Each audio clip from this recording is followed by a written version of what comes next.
Okay, we're gonna go here. See, for everyone that's gonna see this in the future, I know no one's watching it now. I just told Pippa I have too many tan vocal stems, and I keep like accidentally saying things that he would say. So I'll be like, and then I click on this button, and then I do this, and blah blah, and it's like, I need to. And I press my Q move. And I press, and I press the Vex E, and we're good. And we hit him with an ult, and yeah. We're gonna go to all these places. We're gonna go to all these cool places and slap this. You know what's really funny? The hardest your Discord... face. Yes, that too. The hardest Discord... Boom roasted. The hardest Discord to find content promotion for, like to find where the content promotion button is, it's my Discord. It's the hardest one. And I always am like, I don't know where to go. Where is it? There's like 3 different advertising places. So I need to clean that up, but I don't want to. I'm lazy. Mood. Thank you. I also felt it was a mood. I will go here. See, I'm doing it again.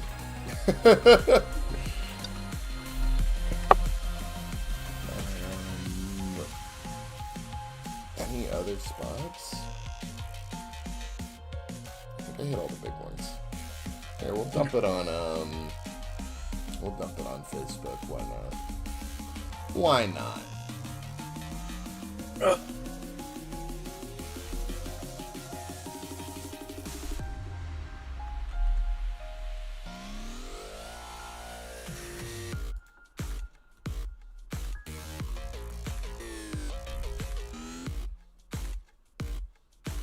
Okay, is there anywhere else I need to put this?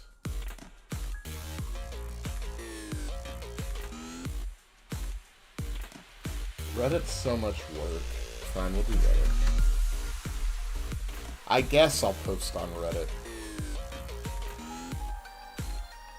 Reddit makes me... I almost said Reddit makes me sleepy, but that doesn't make any sense.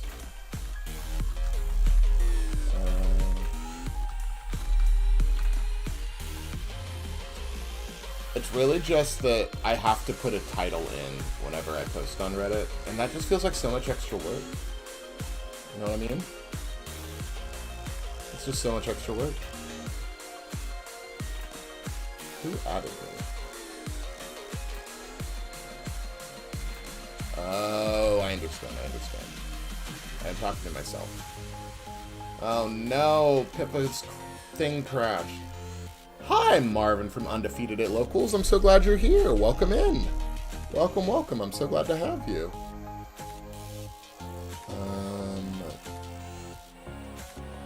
I hope you're having a good day. I'm really happy to be here. I had a solid day. Work was a little busy, but it was good. I can't complain. Had a really good weekend. I'm a little sleepy from the weekend, but I'm doing good. I truly do not think I can complain that much.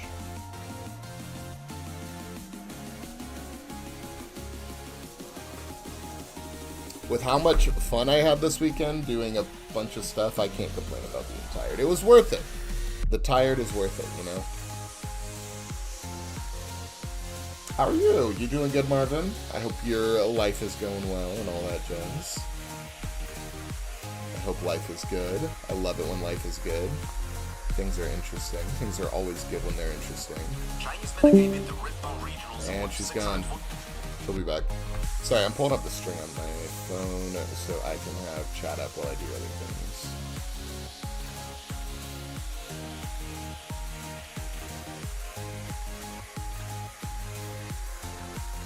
We'll wait for Pippa to come back. Alright, there we go.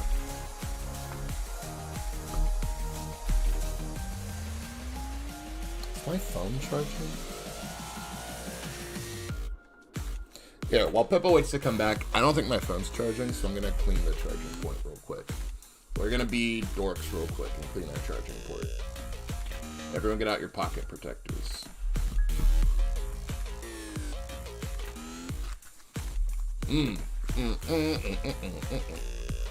How's everyone's day going? That wasn't a sentence. How's everyone's day going?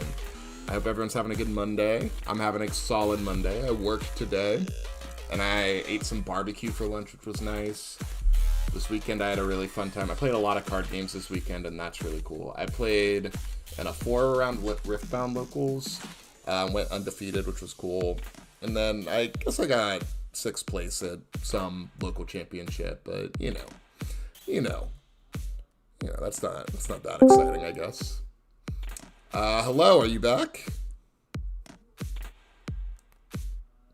Hello? I don't know if she's back, chat. Ah. Oh, hello. No way, it's Jose. Oh. And oh no, I killed Pippa. Oh, you murdered Pippa. She's dead. She's gone. We'll never see her again. Tired in my arms tonight. I just didn't want to be late for the Kamui conversation. That's true. We're gonna talk about Kamui a lot. No, you're fine. Yeah. How was your locals tonight? Did you play Pete? Hey Pippa, I did. I How'd it played go? against David. Same as it went on Saturday, baby. Let's Nice. go. Let's go.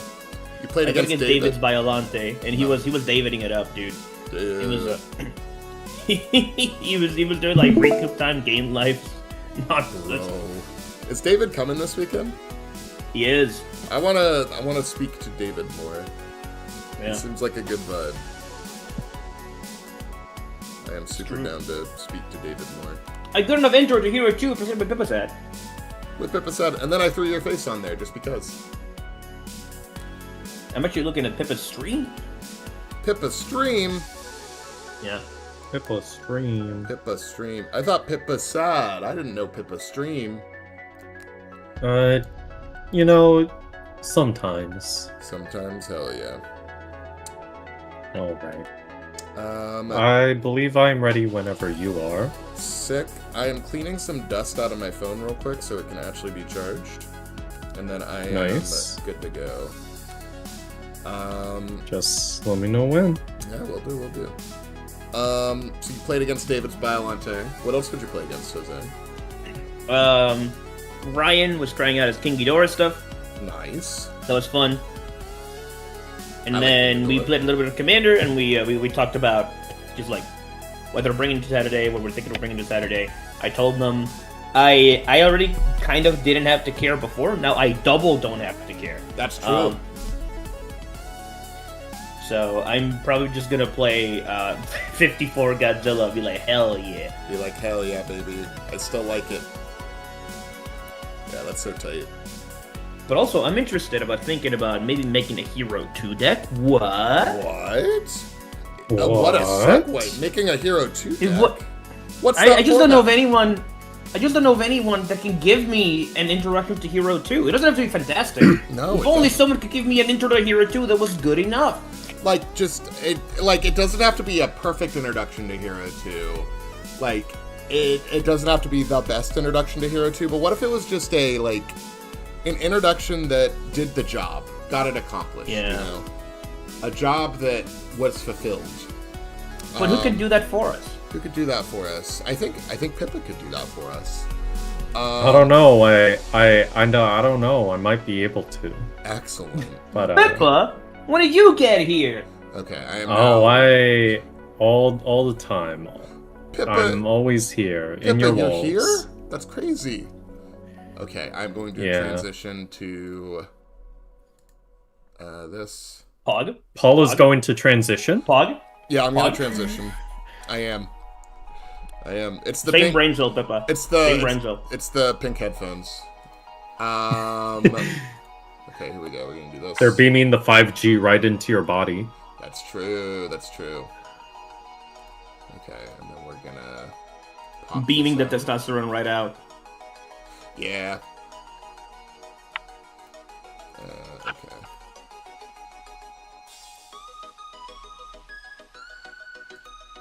Do this. And then... Yeah, there we go. Okay. And then we click that Well, button. you made this process sound very complicated. It's not. All that I had to do for this process, truthfully, was my phone wasn't charging anymore, and I need my phone so I can see chat. So what's the word? So I had to clean out my phone real quick so it could be charged so I could see chat. And it is no longer complicated. All right. Pippo, we are good to go. Can we get a good enough introduction to Hero 2? Yeah, of course. Welcome, Paul. Welcome, Jose. And welcome, chat, to a good enough introduction to Hero 2. Woo! Presented by me. So what is Hero 2? Hero 2 is an expanded format for universes, where Standard has sets from the last 2 to 3 years, and Retro has sets dating back to 2011. Hero 2's legality begins with the My Hero Academia series that started releasing in 2021.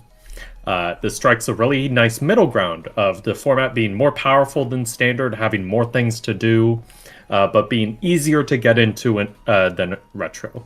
You can actually still find a lot of these Hero 2 cards pretty easily, compared to some Retro cards which are just unobtainium.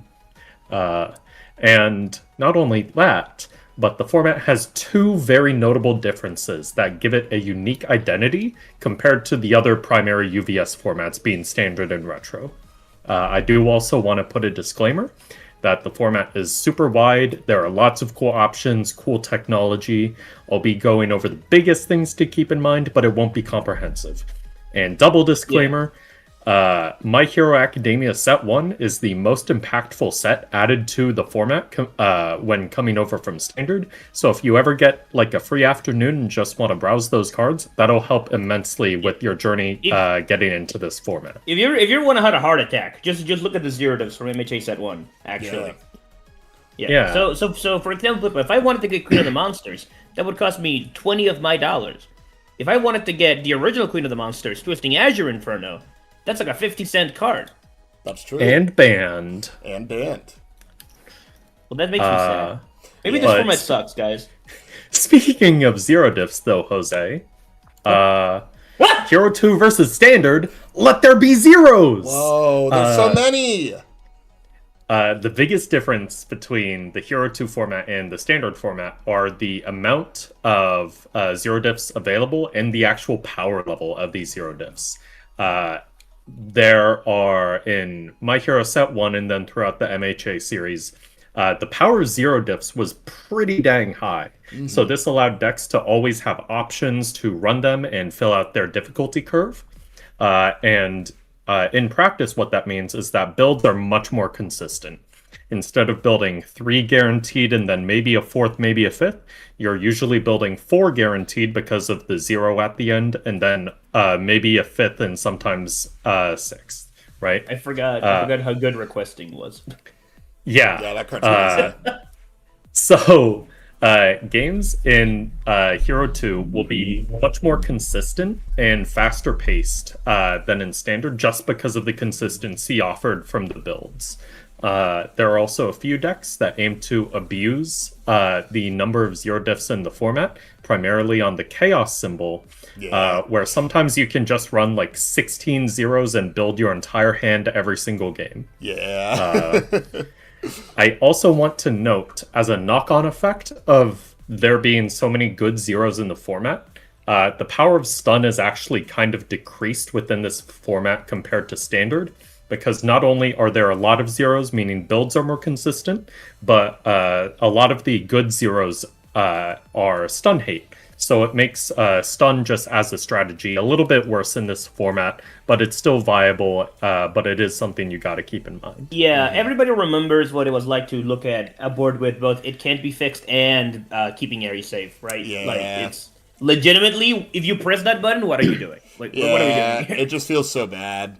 It's like, I gave you +1 foundation, and you just used a once per turn effect? What? That makes sense. The biggest difference is that it's the reusable zeros, right, Pippo? Like that's really the biggest thing about these zeros. Not only are they good, but they are reusable. Released, you have it forever. Tight-lipped, you have it forever. So Ring the Final, Flaring Around My Babies, Basic Training. These are cards that don't flip. You just get to have them for the entire game almost. Yeah. Yeah. So that's the big difference between Hero 2 and Standard. But what about Retro? Well, in Retro, cancels be gone. Get them out of here for Hero 2. One of the staples of Retro are the omnipresent actions that cancel or interact with virtually everything in the format. You have stuff like Toguro Bros, Revoke, Out of Your League, just all sorts of crazy actions that you can play from your hand and always have to play around. And none of those really exist in Hero 2. The closest thing we have is Evil versus Good, a albeit niche action from set 3, which was a promo that just lets you cancel a non-character responsibility. Other than that, all of the interaction within the format is actually board-based. This creates a very interesting dynamic in terms of how you play around and plan around different pieces of interaction your opponent might have. Because everything is face-up in this format. If your opponent has a cancel, 90% of the time, you know what it is, right? So this creates a really interesting dynamic and tension within the game. Especially because you have to wait a turn to use any of your cancels on offense because you have to build them in.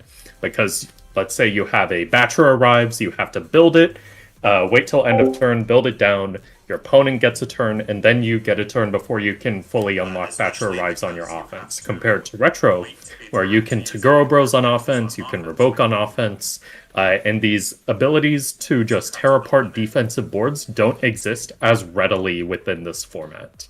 And I also want to note that these cards, these cancels in the format, they are still powerful. Like Bachelor Arrives is crazy. We get Dark Ward, we get Ichigaki, Incredible Display, Night Watch. All of these are super powerful cancels, but they're gated by having to be built first. Yeah. Unless you're epic, but yeah.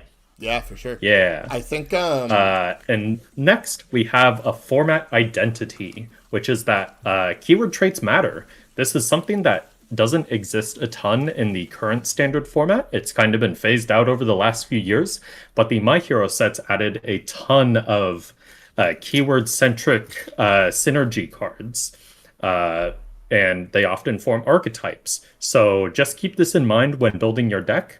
Be on the lookout for punches, charges, kicks, weapon, ranged, and fury attacks especially. Those 6 keywords got the most support out of all of the My Hero sets. And there's some really cool things you can do with them. The punch package specifically is one of the best offensive packages within the format. It's crazy. Yeah. I also want to know that there are certain hate cards that are pretty viable because of this. We have Arrogant Disposition, which is just a 1-diff 6 check with a good off-zone block that says commit this punch attack gets -3 speed. That is a legitimate card you can run. It just hoses some decks out of the format, and when you're not in that matchup, it's still a 1/6 with a 2 low block, which is pretty good. Bonds of Friendship is another example. It's a 1/6 foundation that says flip this fury attack gets -3 speed, and it has a 1 high block. For a long time, this card was just ran for its stats, and it just incidentally hosed fury decks. So this is, yeah. Yeah. So Buns is damage, but yeah. Yeah. So be on the lookout for keyword traits. And now, as Jose mentioned earlier, another identity of this format are the value foundations. Over the last few years, design has shifted a lot more to single-use foundations and single-use tricks, whereas this format in Hero 2 introduces a lot of good, long-lasting, value-oriented cards, right? They can form the backbone of your offense or your defense or even your card advantage engine. And so permanent answers to these, such as flipping or destroying these cards, are really highly sought after in this format to be able to answer these engine pieces within a longer game, right? Yeah. Between Prone to Dry Eyes and Carbo Loading, you can solve your deck's damage problem. Rescue Completed plus Release just solves any air or life deck's defense. And then Excited for Blood is one of the best like repeatable draw engines in the format. And then we have Small and Limber and Refreshing Slice, which just help keep your board ready to help you pass your strings. Bro, So- I straight up did not remember what the response on Prone to Dry Eyes was. I do. I read this and was like, has that been on the card the whole time? Are Yeah. you sure? It's just Yeah. Am I being Truman Show? What the fuck? it's just like you just kind of forget about it until it matters, and then you're like, oh, this is like the best stun hate of all time. Oh my gosh. Yeah. I think this is such an important factor of the format, because all of these cards, even when they were around, were like really potent for that reason. Like you said, Rescue Completed and Release like solve defense for those decks. Like that was the defense for those symbols. Like people would just run 4x or even 2x of those cards and they go, cool, my defensive package is done. I can Yeah, just do there are a lot of whatever else." decks whose entire offense was just Prone to Dry Eyes, right? Yeah, 100%. Yeah. There were void My- decks. There were void decks that could not function without Prone to Dry They could not Eyes. function without it. My only complaint about the slide is that Pippa neglected my goat, Brute Strength. Yeah, Brute Strength, Oh, dude. true. Brute Strength is My huge. my king. Like, and that's another one. Like, there were decks that could not function without Brute Strength, and I think now these cards, with the access the symbols have now, like, not only will they be able to function, but they'll be able to thrive at a higher level, and I think that that's really Refreshing awesome. Slides, importantly, struggled to function because there just wasn't enough momentum printing available for you to really make use of it. But Yeah. now I think you can. Yeah, 100%. When Refreshing Slice got printed, I was just jamming it in decks. Because in my mind, I was like, this card's insane. Like, it's so good. But at the time, momentum Yeah. was so much harder. And now we have so much snap momentum. We even have tension. Like, this card's so potent. Because in it's this format. it's power split. It's a retro reaper. People are really excited about Refreshing Slides because it's like they remembered how strong power split was, but getting the momentum was just so difficult. Yeah. 100%. Uh, And don't even get me started moving on on. small. Don't even get me started on Small and Limber. Oh wait, the Hitlers are here. Yeah. Oh no. Yep. And one of the last things I wanted to touch on in terms of identities is the stage interaction, both ways to interact with the stage as well as interaction coming from the stage. I wanted to point out specifically these three cards: Electric Jolt, Vast Hybrid Chimera Kraken, and Season the Advantage. These are the three most common interaction pieces you'll see within the format in terms of answering the opponent's stage. Electric Jolt just being a on-demand commit. Vast Hybrid Chimera Kraken is a great lead-in for your string. And Seizing the Advantage is one of the few targeted flip tools within the format. So keep all of these in mind when figuring out how you're going to play around them within the format. Notably as well, all on the air symbol. All on the air symbol. That is correct. I also wanted to mention that for a long time within the My Hero format, the going rate for a foundation that nullifies an attack is 1 momentum cost. So we have like Cheerleader, Condescending Explanation, Broken Psyche, and we have a bunch more of these other foundations that let you trade a momentum to negate an attack in some form or fashion. Obviously that has changed. We with the newer sets we have like Cape of No Return, which is just an asset, which is another cost. We have Genkai's, which is 3 foundations. But for a lot of these defensive tricks, it is 1 momentum to quote unquote negate 1 attack. Yeah. Man, it's crazy what the air symbol could have gotten up to if they could just like draw a card ever. Yeah, back right? in the day. Like if they could just like draw a card once, they could have done so much bullshit. But they legitimately could not. They could physically not do that. Well, it's really funny because you look at the symbol spread, and I was like, notably all in the air symbol. Another one of the big symbols was Chaos, and the decks that really like Chaos could draw a card. Chaos would draw a card for free. yes, the cards that really got value out of these cards, or the decks that really got value out of these cards for a while were Chaos. Yeah. But I think again now in the current format, I think pretty much all these symbols have viability in Hero 2 to some extent. But yeah, I think it's like if you're playing against these symbols, you have to be aware that these exist and they can just ruin your day. I mean, seizing in particular, I remember we had a long debate at locals one time over the power level of this card, which was really funny. But the big thing with this card is that if you cancel it the first time, they're just gonna do it again. And so it's like there was no reason to ever cancel seizing because it's like you're gonna flip it eventually. It's gonna happen. It was. That's not true. If you have a breaker block in your hand, it was really worth to be like, okay, play that move. That's I'm true. Progressive with +2. That's true. It was like That's make true. my day, right? Yeah, that's true. But that's also, true. Paul, have you ever been a block seizing Kakosha before? No, that sounds evil. That's pretty funny. That's pretty good. Yeah, have you? Wow, It's a little, Alright. it's a little mean. that's a little mean. Next, we're getting on to some of the actual decks of the format. We have these aggressive Andes. Hero 2 is a very aggro slanted format, just giving that heads up right now. So there are some very powerful and potentially oppressive aggro decks, and you have to be prepared for them. This is partially due to a lot of really good attacks in the format, as well as just these potent engine characters. And then you also have to be aware that some of them are string long and some of them are big move, and some of them string long with big move. So you just got to be aware of them.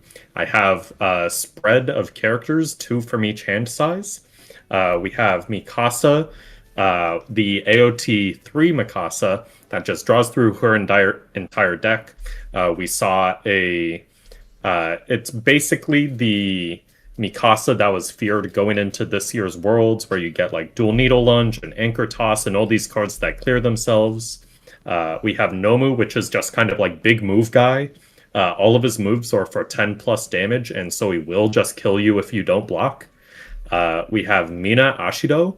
She's a string long character that burns you the longer her string goes, basically. We have Bakugo, who just plays a lot of moves, and if you block him, he doesn't play on progressive. We have Asui, who again just effectively plays on +1 progressive for her entire turn and just tries to sling a million moves at you. And then we have Tokoyami, which is kind of a mix. His strings aren't as long as like Asui's or Bakugo's or Mikasa's, but they're still pretty long. The big thing is that all of his moves are gigantic and they will just kill you. So he's somewhere between like a Nomu and an Asui in terms of like what he does within a turn. Yeah, 100%. Is Stronger in Darkness still banned? Stronger in Darkness is still banned. That's good. That's good. Yeah, I Keep think it that's a that good Yeah. thing. I think that's a good thing. Keep it that way. Yeah. I think one of the other notable things that I always point out with a few of these guys, with Bakugo specifically, Bakugo has the 3 best AOT symbols for carpool clearing aggression. He's got air, death, and fire, so he gets all the best like cards from those sets that just clear themselves naturally. You get air and fire for the lethal slash, which is notably a fury, so you can clear it without spending the responsibility. You get the 4-diff Mikasa anchor toss. You get anchor toss, and then on death you also Which is not great, but just not great, but it's like it's an option you can do. And then you still get dual needle. So you get a lot of these cards that just cleared themselves naturally, that are newer ones that he maybe didn't have access to back in the day, and I think that's cool. and of course you get Destructive Heat Ray, which is a fury.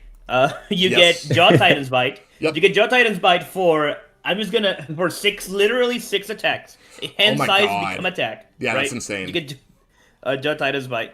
I think is Haymaker. Haymaker's not a fury, actually. No. No. You don't want to clear that one. You want it to stay. You don't want to clear that one. Yeah. You used to get Sweeping Daggers. Rest in peace. No, rest in piss. No. With that, I wanted to get on to one more format identity, which is massive moves. Hero 2 just has a lot of big fuck you die moves Those are that all set require relatively- fairly relatively little input. Decks will often have a few big bombs, and the big ones will kill you. So just be prepared for them. I have a selection. The most common ones you'll run into will be Texas Smash. That's a staple of the punch decks, as well as Indiscriminate Shock, 100 and no, 1,300,000 volts. And the rest of these will see smatterings of play, but those are the two big ones you need to keep in Pippa, mind. I forgot about Blast Rush Turbo. Blast Rush Classic. Turbo just What a kills real you. one! Yeah, what a real one! It also gets like giga speed. It gets 1.3 on its own. Yeah. So just something to keep in mind. If you are struggling to kill people in this format, look into some of these big moves. Yeah. They will help you. That is this is a really good point in the sense of like it helps a lot of the newer characters that struggle with stats to have access to these big moves that they can just use to close out a game if they need to. So if you're really interested in a newer character or a newer deck that maybe doesn't have quite a good finisher attached to them, a lot of these older moves are just generically solid ways to be like, hey, this kills people. And I think it's funny that's because really neat. I don't usually think of Naval Laser Beam as a big move, but I guess it is a 5-mid 8. Yeah, I usually think of it as a big enough opener breaker 2 that unflips your stuff, right? But it is sizable. Mm-hmm. Yeah. With that, we're going to move on to mid-range Marvins. So these are decks that have potential to kill you on turn 2, but are more likely aiming to kill you on turns 3 and 4. Their goal is simply to slam a string of very large moves every single turn until you die. I do want to point out that a lot of these strings from these characters are more resilient than the aggro decks, but often require more setup. For example, Midnight, she adds +1 difficulty, quote unquote, to all of your attacks because you have to commit foundations for the speed. Overhaul needs to set up his stage. Jiro usually needs momentum for her huge pop-off turns. And Sato usually relies on finding like 1 or 2 of the really important ones in order to like really push through a big turn. So keep these in mind. These are some of the stronger contenders. I also got to shout out Midnight is the deck that won Kevin Broberg Worlds back in 2022. 3? I think it was 2 or 3. It was for the 2022 in 3-4-2. So it was the 2022 season, but it was beginning of 2023, I believe. Yes. Yeah, that sounds What he right. said. And it was Pippa's deck. Yeah. Midnight is Go really ahead, cool. go ahead. I don't know how to feel about calling Jiro a mid-range Marvin, but I know you are correct, but in my heart that sounds wrong. But I know that you're right, but that sounds like a lie, but I get it. I do have a point about Jiro later in this PowerPoint, but for now we're putting her in the mid-range category. To me, she doesn't Overhaul often turn to you. Yeah, for me, Overhaul is more of a true mid-range, just slop up with you kind of guy, right? Yeah. So, yeah. Yeah. With that, we have the slow decks. There are some very powerful slow decks within this format. You have both DR and speed control as both valid play styles. And then you also have some weirdo characters that function as slow control decks. Which Kurogiri is this? This is Kurogiri 1, the base one. Yeah, I love this one. The good too, one, the cool one. Yeah.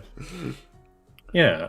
So just from these characters, you have Biolante, which just DRs everything. Recovery Girl heals everything. Mineta is like a stage terrorism kind of block you out kind of deck. Eraserhead will just block everything. And then Shoto Todoroki 1 has a on-face cancel, so he gets to cancel your best ability every turn, which can be very obnoxious playing into. He also scales very well. And then we have Kurogiri, who replaces your best attack every turn with the worst one every turn. Yeah. Yeah. There's some real bangers on here. I think Shoto 1, very underrated even during his time, but he was always just like one of those generically solid guys that could get the job done. Kurogiri 1, super underrated, but again, like just awesome control deck. That's one of the coolest characters ever made. Props to Yeah. the old design team for that one. Dude, his enhanced is so giga brain. Dude, It's so his cool, enhanced dude. is so cool. And- Especially with his foundation, his fucking foundation, dude. You get to do magic tricks with that. I really love Yeah. I love the tools that he has now. I brought it up last week, I think, but he gets Immense Showdown now. He gets does he get Yeah. does he get J-Maker? He does get J-Maker. He Yeah. does have J-Maker. So he has a lot of tools to stack the bottom of his deck and just slowly sculpt the perfect hand, and I think that's so neat. Yeah. Yeah. All right. Moving on to the last format identity I wanted to mention is Deadlock Enhance Win. One of the defining characteristics of this format is that there are a lot of just really good incidental deadlocks on a lot of very playable cards. So one of the defining things about this format in terms of playing a longer game is being able to dance around 10 foundations, make sure the opponent doesn't get too much deadlock value, and being able to pressure your opponent into potentially going into deadlock or finding ways out of it. There are just a plethora of very good deadlock cards within the format, so it is something you have to keep in mind.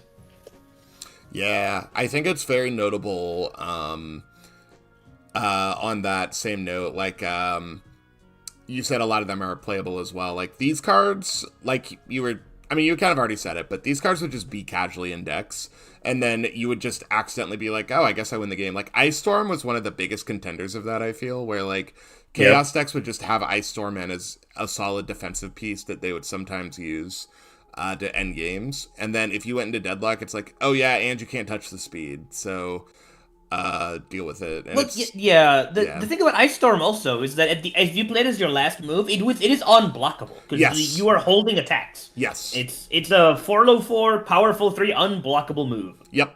at the end of a string normally. Yeah. And if you deadlock, it is actually unblockable. Yeah. Yeah, a lot of people, when bringing up this format, I hear people all the time, like, when they go Hero 2, the first thing that I hear out of people's mouths a lot of the time is, oh, I can play with Ice Storm again? Sick. It's just one of those beloved cards that is also just Deadlock kill you. Shout out to Brand Tail, one of the original Momentum Hate cards that people would just have. Yeah. I missed that one.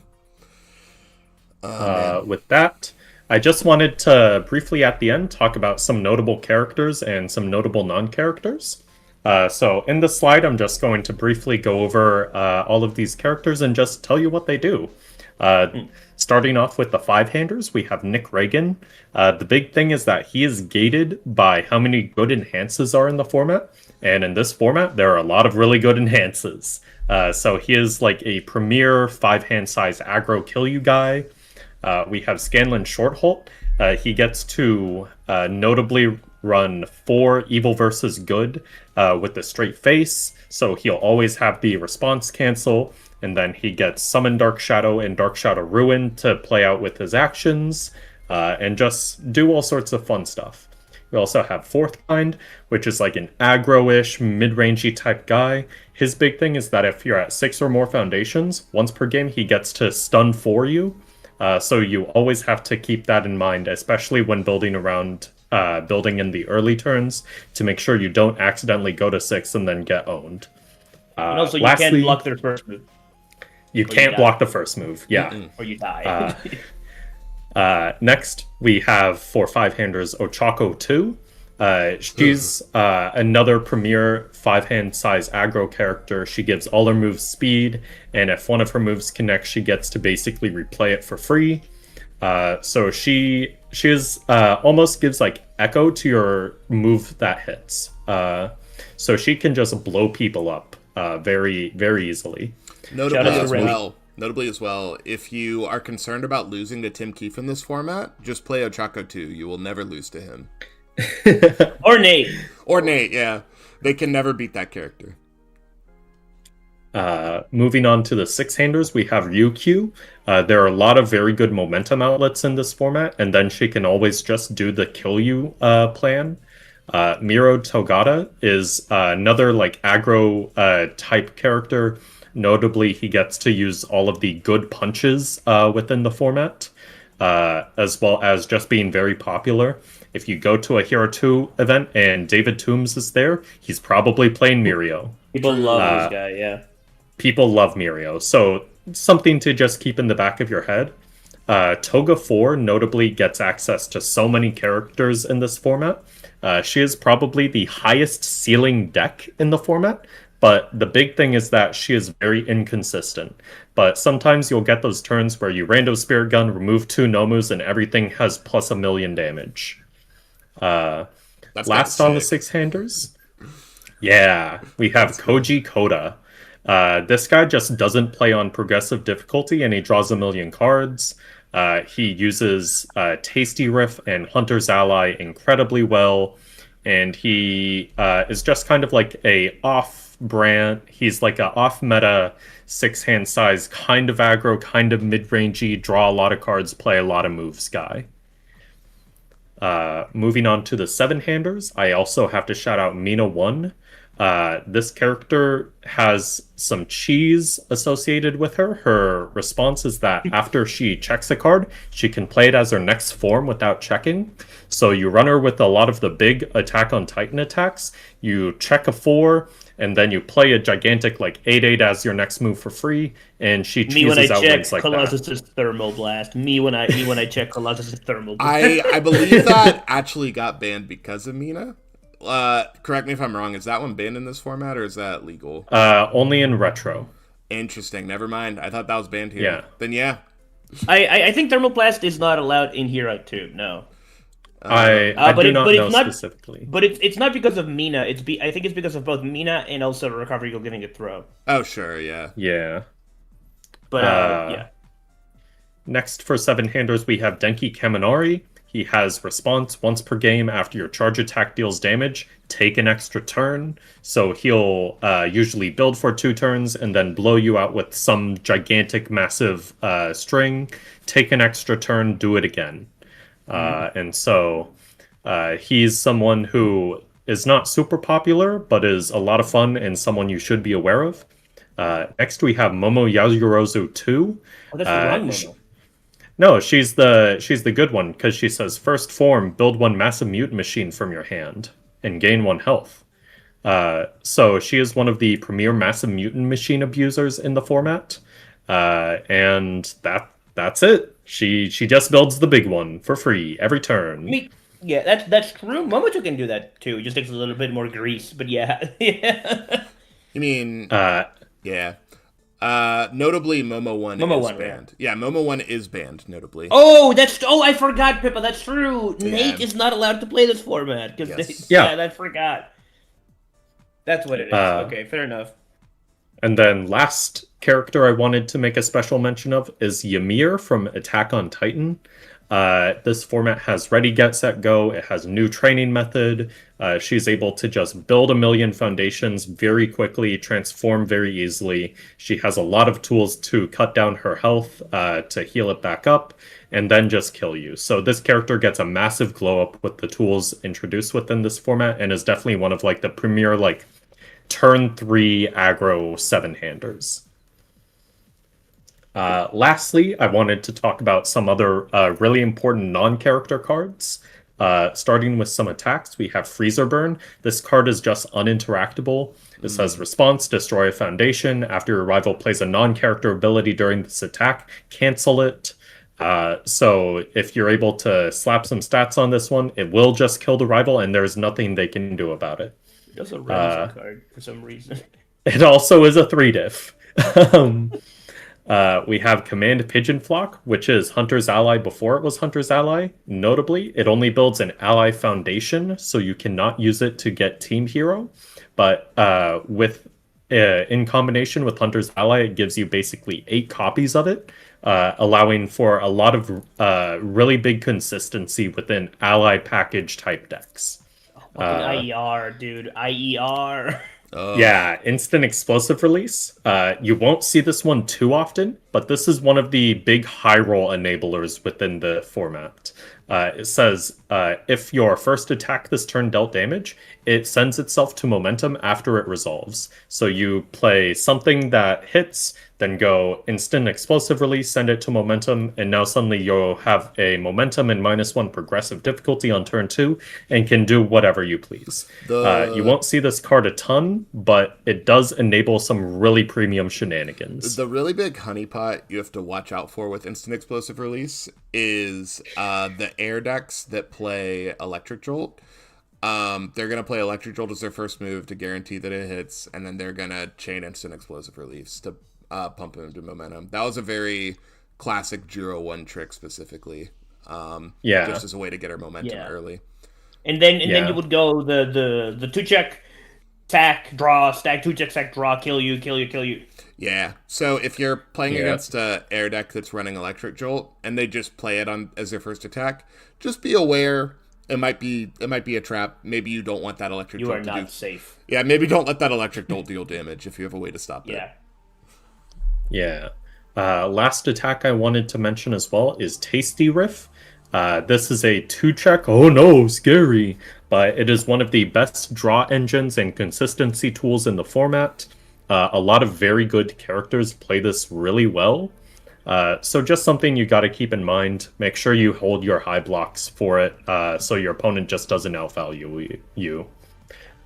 Moving on to some foundations, we have Lost in Thought. This is another premier interaction piece within the format. It says you add a foundation to your hand, you add a rival foundation to their hand, and then both players build one card from their hand face down. This helps you get rid of cards your opponent has in their stage that worry you. It helps you reuse pieces from your stage, and notably, if you build something down with Queen of the Monsters or Hardened Jab or any other stage building effect, you are able to loop those attacks back to hand with Lost in Thought and just use it to extend strings. Very, very powerful card. I already mentioned this as well, but new training method does exist in this format. After you build it, you build one from your hand committed, so it's 2 foundations in one, and then after you check a foundation, you can commit and flip it to add that checked foundation to your hand. So it's acceleration, it is card advantage. This card is crazy and is usually a 4 of on every deck on its symbol. It's just one of the nefarious card. A truly nefarious 2-diff, I also wanted to mention Irrefutable Force of Nature. Shout out Tin Keef. It just seals a rival Earth, Fire, or Water asset or foundation. Notably, Hero 2 introduces all of the My Hero sets, which are 3-symbol cards. So this hits a surprising number of cards just incidentally. In worst case scenario, you can always remove it to just seal anything on in your rival's board, which is just very powerful. I forgot this said asset. I forgot this card was cracked like that. This is one of those broken cards. For sure.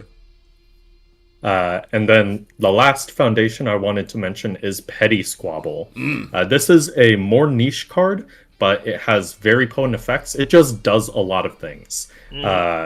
Response, discard a card after your rival plays an ability on a foundation, commit 1 rival copy of that card. So it is committal interaction. Your opponent basically gets 1 activation of a foundation, and then you say, hey, tap that one down. You don't get that one for the rest of the turn.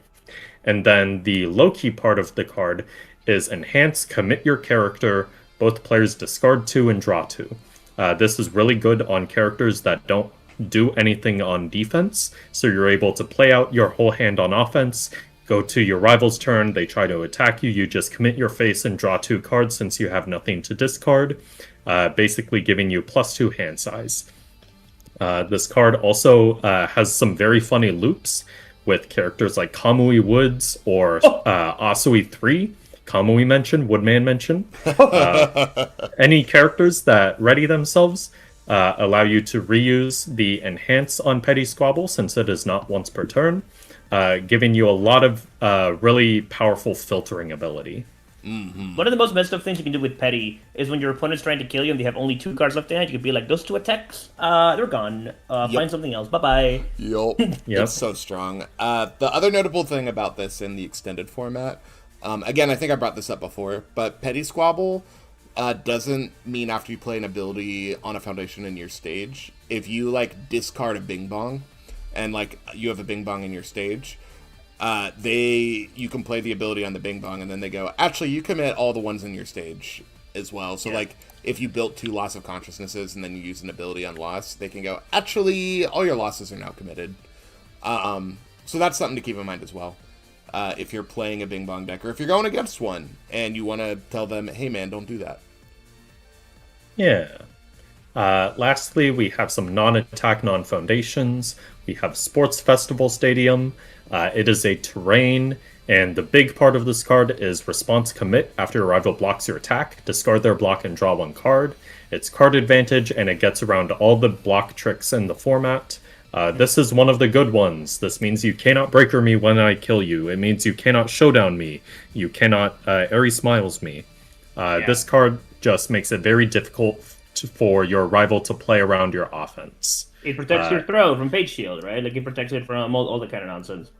Yeah. Notably, it is also buildable with Strategic Maneuver, the action from AOT 1. It is a 2-diff asset. So that is pretty cool. Speaking of 2-diff assets. Speaking of 1-diff assets, we have Grenadier Bracers. This is just one of the ones that kills you. If you've destroyed a foundation, this enhanced step, this attack gets 1 damage. And commit, this attack gets 1 damage for each foundation you've destroyed this turn. This basically index that can enable it, say, +1 damage to all your moves, and then like +5 on your last one. I don't know anyone that's ever won anything with this card. It's pretty good in Peak, right? It's pretty good in Irwin, for sure. No, I don't know. Yeah. Jose, I don't know anyone that's ever done anything with this card. Me either. They did ban Twisting Azure, though. The important thing is that he got Twisting Azure to 3. They did. They killed the cool Death Eraser deck, for sure. Now you just gotta kill them normal moves. Yeah. And lastly, I have 2 actions I want to talk about, and funnily enough, they have the same response window, which is after your rival plays their 4th foundation this turn, Cremation lets you add the top card of your deck to your momentum, and Ready, Get, Set, Go lets you build 2 foundations from your hand. Cremation is more niche, but it is the fastest momentum acceleration within the format, and because of the viability of 0 diffs, it is very frequent to be able to get this off turn 0. And Ready, Get, Set, Go is in a similar boat, especially against certain decks that want to build out to 1,000,000, like Ymir. Playing into Ready, Get, Set, Go will sometimes just lose you the game. So That's just true. be aware of that, and don't get got. Quick Most notably, Ready, Get, Set, Go on the air symbol is fine. Ready, Get, Set, Go on Earth and Life is you should be worried. Yeah. Yeah. Quick clarification point. Isn't Cremation the 3rd foundation and Ready, Get, Set, Go is the 4th? I know I'm... You know what? Shut up, Paul. I'm actuallying you, but I genuinely don't remember. I think that's how it is. But no, it's 3rd. It's 3rd. It's 3rd. But also it's a 3rd and non-attack. So there's when you build assets. The important thing about Cremation is Cremation says Space Godzilla found alive in Miami. This is Space Godzilla's favorite card. Oh man, Space Godzilla with Cremation is so cool. I love that. Hello, Jet. Jet has joined. Hi. Hello. But yeah, that's it. That concludes the PowerPoint good enough introduction to Hero 2. Yay! Yay! Hell yeah! Thank you. Thank you for that awesome PowerPoint, Pippa. That was really wonderful. Yeah, of course. Yeah. I hope this can serve as a good resource for people wanting to try and get into this underexplored format and figure out what's good. I think it actually is pretty neat. I think it definitely is aggro slanted, but I think that the overall format, it has good vibes. It's also big nostalgia for everyone who started playing during this period. I think most formats are aggro slanted when they're still kind of very open, because the most consistent thing that you can do is try to kill your opponent, right? Yep. So it's just going to be like that for a little while, but also, like Pippa said, the consistency of the 0 diffs make it very easy to aggress, right? Mm-hmm. So yeah, I just want to clarify. I don't think the format is like dominated by aggro, but aggro is the easiest thing to land on when you're looking for something to do, and definitely aggro is strong here. I'm very glad you said that, because I had a conversation with some people on Discord earlier today where we were talking about the format, and they were like, yeah, this is just turn 2 the format, and I'm not interested in that. And I was like, well, you haven't explored it enough if that's your opinion on it. I think that there's... You can live so hard with Yeah. some of these My Hero cards, Yes. guys. Like you Yeah. can be you could be the livingest person of all time in some board states. Yeah, 100%. There's just some decks that I feel like will just refuse to die. I feel like if you're playing Eraserhead at a high level, you're gonna be fine. If you're playing Again, if Stockfish could play UVS, it would play Eraserhead and have a 100% win rate. yeah, 100%. Yeah, and I feel like Biolante might be egregiously defensive, truthfully, to the point where you will just turbo live with Shout out all to the breakdancing. yeah, literally just be breakdancing with how hard you live. I think there's a lot of strong control. you can be doing in this format. gets creepy. Yeah. Yep. Bio gets creepy. Yeah. Yo, Bio gets creepy. I feel like there's a Biolante deck that just never dies. that Wait a minute. Yeah. Wait. That's kind of awesome. Yeah, this is Yeah. the only thing I've like kind of messed with in Hero 2. yeah. That's kind of shit. Yeah. Yeah. I do love creepy though. So Pippa, I actually have a question for you, Miss Pippa. Miss Pippa said, Yeah? what are the options for interacting with my rival's character in Hero 2 specifically?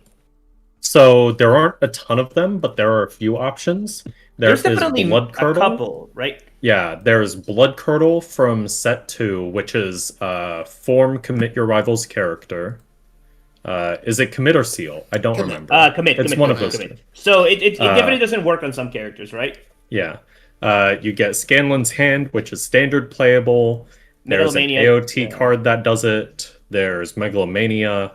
A lot of the character answers are actually relatively new in terms of being introduced to the format, because for a very long time, the character was considered sacred, and that you weren't allowed to touch it. Unless you were Midnight. Unless you were Midnight, yeah. Yeah. And even the minute commits the character, right? So really, there aren't that many answers to a character that's playable while committed. That's not a lot of them. Yeah, There's very few characters Heroes that can do that. Upbringing and new Heroes Upbringing. Power of the Monsters. Yeah, here's Power of the Upbringing, Monsters. Power of Yeah. the Monsters, Megalovania, and that's it, right? So they definitely, if you want to kill Nomu, you have options that you can do, but I do think that's also one of the big draws about being Midnight 1, right, Peppa? It's you get Somnambulism. Mm-hmm. That card is overrated, but sometimes it does just win you the game. It's true. I mean, it's a breaker 1, stun 1, draw cards kind of card, right? It's really a sideboard piece for Midnight. Yeah. I have a Well- question. I have a question for Pippa. Yeah? If you were going to a Hero 2 event next week, and you were playing for $1,000, with $1,000 on the line. Sorry, 2 weeks from now. If you happen to be going to a Hero 2 event, what deck would you be most interested in bringing? Okay. So if you have no experience in the format, I would probably bring Reiner 3 is just a generic, hey, this character is very strong and does the thing. Very playable, easy to assemble because he is currently standard legal. I'd probably pick one of these aggro characters if you're newer to the format. They just do the dopamine and you're always going to be playing the game.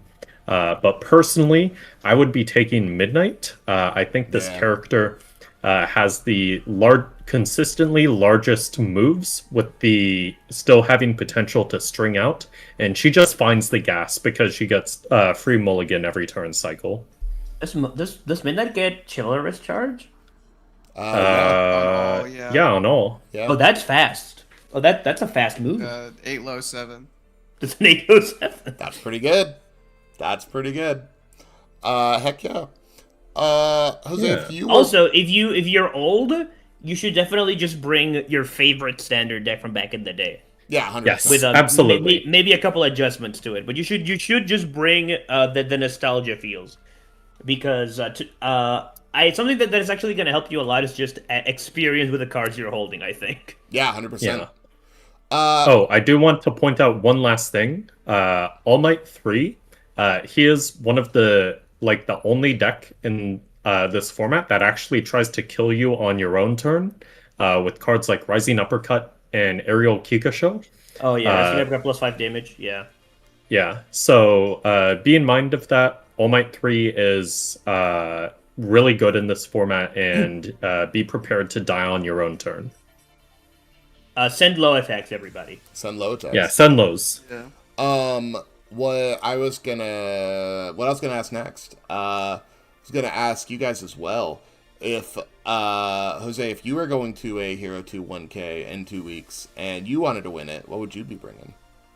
Well, first, hi Rebby. Shout outs to Achako too. That's Rebby right there. And Hi, Rebby. I would probably just straight up play Kamui. Yeah, I mean that makes sense. I think it's gonna if it's like the first Year 2 event that I'm playing, it's gonna be hard to get me to not just beat Kamui Woods. Right? That makes like so much sense. it's gonna be tough. If Yeah. I was thinking of just like what's a competitively strong thing that you could be doing, I mean, so a couple of standard characters get better. So stuff like Peek and Irwin, I think, are very strong contenders for just having like access to a lot of the really powerful stuff. If you want to be Jacob Masur, I think Nomu gets a lot of really strong things that he can send at you that are problematic, like Heat Rays for 8, just without using any power tokens, that kind of thing. Eraserhead's really good. Overhaul, actually, I think Overhaul Yeah. would do it. I think Overhaul with the Godzilla support Yes. is actually kind of ludicrous. Like he gets to just growing grass for free and shit like that. He Yes. gets to be Godzilla. He gets to be Godzilla before the errata in some way. And he gets to loop. Yeah. Like the way that he gets to loop and interact with some of those cards is just really, really good. Yeah. I think you could bring Andrew Holder back from the dead by handing him a Hero 2 Overhaul deck. if it was a format he was interested in playing, yes, for sure. If he happened to be at the venue, Yes. you could get him to play by just handing him that deck, I think. Yes. Rebby, we know you'd be on Ochako too. We know where your heart Yeah. is. Jet, if you were going to be playing Hero 2 tomorrow, or playing For Hero 2 for $1,000. $1,000, sorry. Wow, what would you be playing?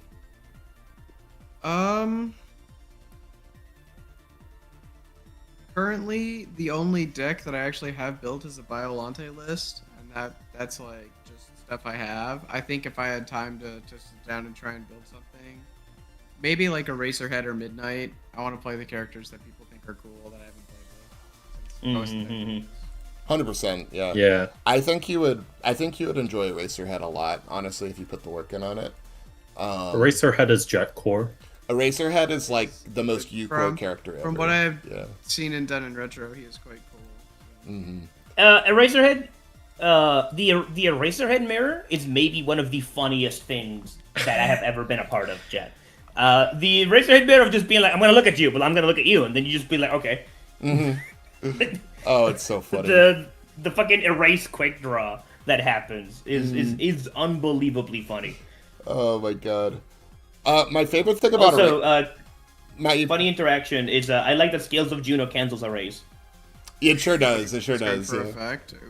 Ooh. My favorite thing about Eraser 2 that if you're an old player, you know, like people the thing with Eraser is you discard a card and then pick up Erase. But Eraserhead players, once they have an erase in their hand, they just flash it to They'll you. just show it. Yeah, they just go erase and show it to you, and then put it back in your hand, and you're like, what? And that's just always really funny to me. It's just like eyeball, and that makes me laugh. Boom. Boom. I love that. I love that. If I was lazy and didn't have time, I'd just play the Burt 2 deck again, probably with the upgrades I talked about in that deck profile I did of it. If I, Oh my god, Bakugo 1, Yeah, also Bakugo 1, that's- also. that's where I was going. I think if I had time to brew, I think I really want to brew a cool Bakugo 1 deck. I think that guy is so sick, and I would love to make that guy work.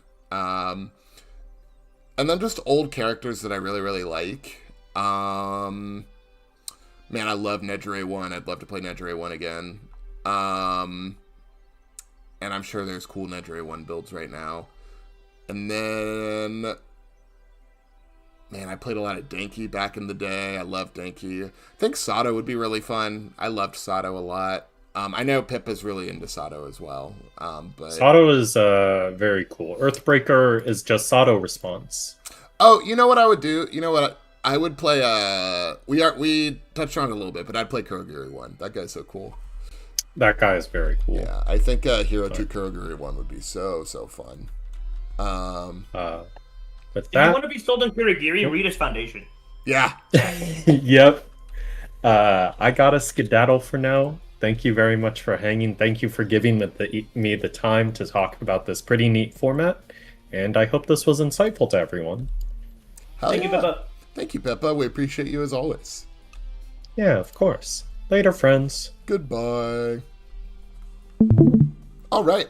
So that was Hero 2 and a breakdown of Hero 2.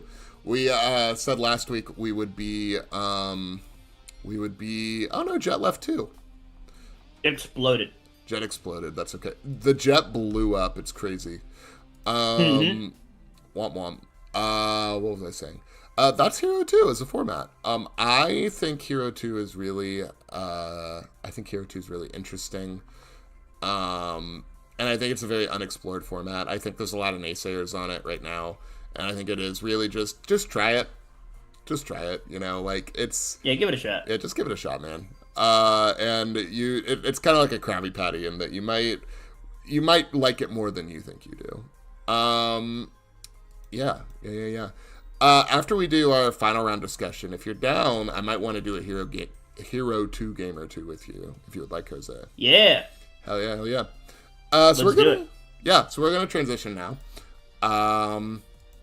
We're gonna discuss a little bit now about something that Jose and I did this weekend.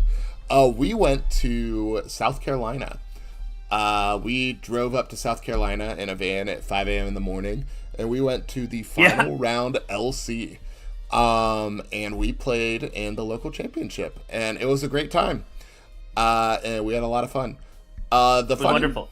The funny story for this event, from the CWC side that has been discussed a few times but not fully explained, is that I wasn't going to go to this event, mostly because I was getting a little burned out with the game and a little burned out with the format, and I was like, hey, I should just take this event off. I should take some time to just not play the game competitively for a little bit and just be okay with it.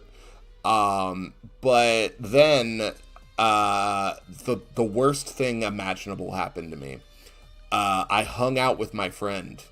Jose came into town, and I was playing in a Riftbound local, and he came to the local, and we just hung out, and I remembered, Universus is more than just enjoying the format and enjoying the card game necessarily. It's about hanging out with my friends and spending time with my friends. I didn't even bring it up. That's crazy, but you did it to yourself. The funny part is that the worst thing imaginable happened in that we were just hanging out, and the thought crossed into my mind where I went, wow, I'm really sad that I'm only going to get to hang out with Jose tonight and not all weekend. That's so sad. And then I went, that doesn't have to be true. I could hang out with him tomorrow too. And I went, you know what? What if I did go? And so that night we went home. We made an updated build of the Burt deck that I took to Worlds, and I brought it.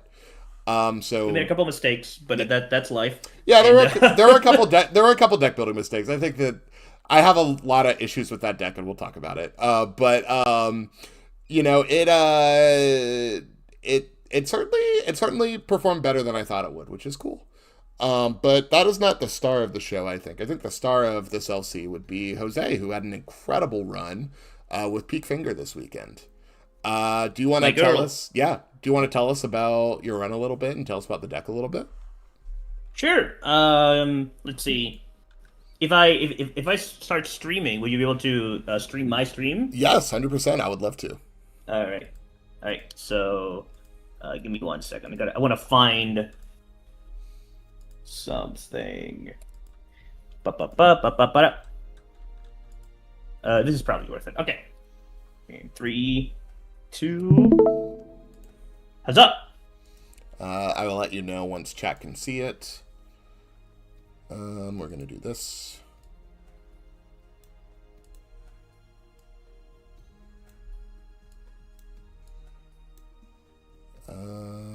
pause.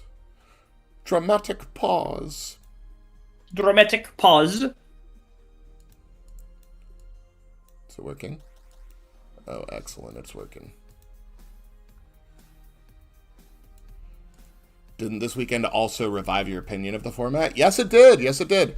Well, It did. It certainly did. I am way more positive about the format now. But we will talk about that in the moment. I do want to highlight Jose because this really was his weekend, in my opinion, and I really want to make sure we highlight how well he did. So let's talk about this deck a little bit. Are you able to see it? Yes. Let me see if I can make the window smaller.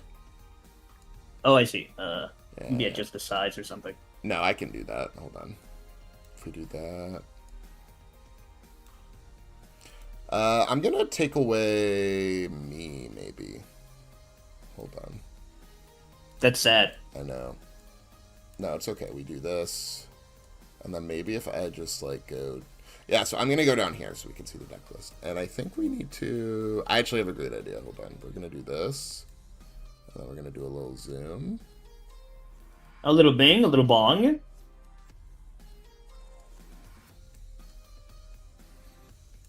Can we do this? Oh. It's working. It's working. It's working. It's a little blurry, but it's working. I mean, as long as you can see the highlighted card, that should be fine. I think so too. Okay, and let me move myself. I'll move this here. And then we're going to move me over here. Actually, and then we can just do this. Okay, that looks okay. Right. Yeah. Alright, cool. Welcome, everybody. This is my peak deck. I had a great time at the final round of LC. I finally got to be in Jacob's store. Got to see Zach and Jacob and Mitch and Colby again. Got to see a lot of people. Had a lot of fun. I got to hang out with my good friends Derek, Anna, and Paul. We all went together. We had a delirious car ride, and an even more delirious car ride back. And it was a wonderful time.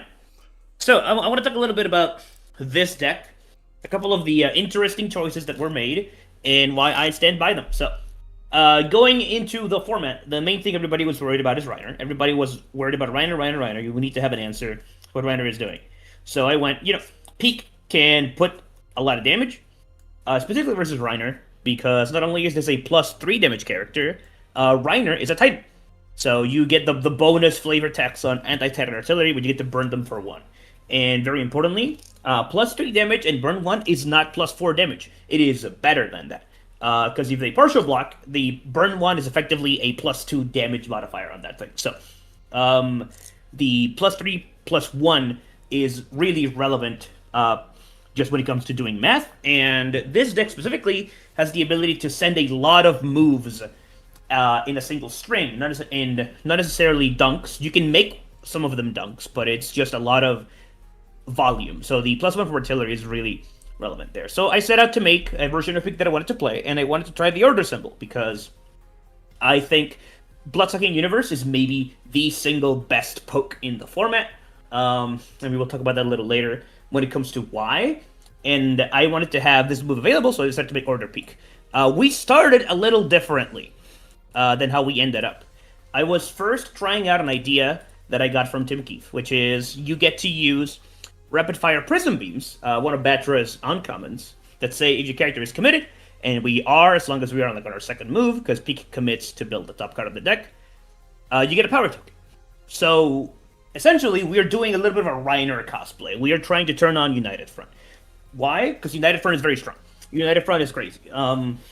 It's a card that if you are playing like Magic or something, you're like, oh yeah, that is good. Mm-hmm. But you don't really understand how aggressively slanted an effect like this is, unless you've played UFS for a little bit. I know my next 2 checks, and I target draw a card, right? It's not just I know the top part of my deck, because I know my next check and maybe my next draw, maybe even my next 2 checks. Mm-hmm. It is incredibly powerful for a commit effect. So I tried this out. You can see that a lot of the numbers are actually pretty similar. You got the Wrathful Spirits, which we'll talk about, the Dark Ward, the Greater Goals, the Ambitions. and it just wasn't worth it. There were a lot of situations where I had the power token, I had the United Front, and it just wasn't enough. I felt like I was really diluting my attack quality in order to support a card that is honestly pretty interactable. People are prepared for power tokens, people are prepared for punch fighter jets and stuff like that, and if you don't draw the prism moves or the fighter jets, United Front doesn't do anything. And there were hands where I had this. I had the United Front, and I just had this in my hand. And like, what does this do? This doesn't do anything. It's like a 3 high 5 technically, but it's a move that it lacks utility. Yes. And I think that is when Peak dies.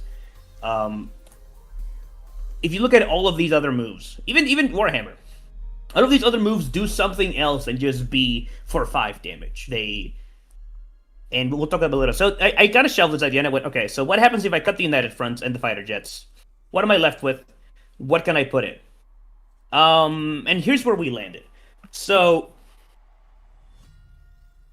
this deck replaces the Warhammer Technotechs and the Rapid Fire Prism Beams for Mighty Blitz and Ice Sword Execution. Yeah. Now you can see that every single one of these moves gives you some kind of avenue into interact with your opponent, giving you value. Thunder Spear, of course, crazy echo move that can be very fast, can be very strong, sometimes both. Fatal Cleave, one of maybe the best poke in the game. If it lands, right? It's one of the scariest moves that you can just throw out for no reason. It's not a move that gives you guaranteed value, but it's a move that if your opponent is on backups, you get to punish them very severely, and you get to just make a low block check on a turn where you are just using Peak's Enhances to get other pieces of value out. Animus Shot, unbelievable poke. This is a deck that wants to string you out, and a lot of our strings are high-centric.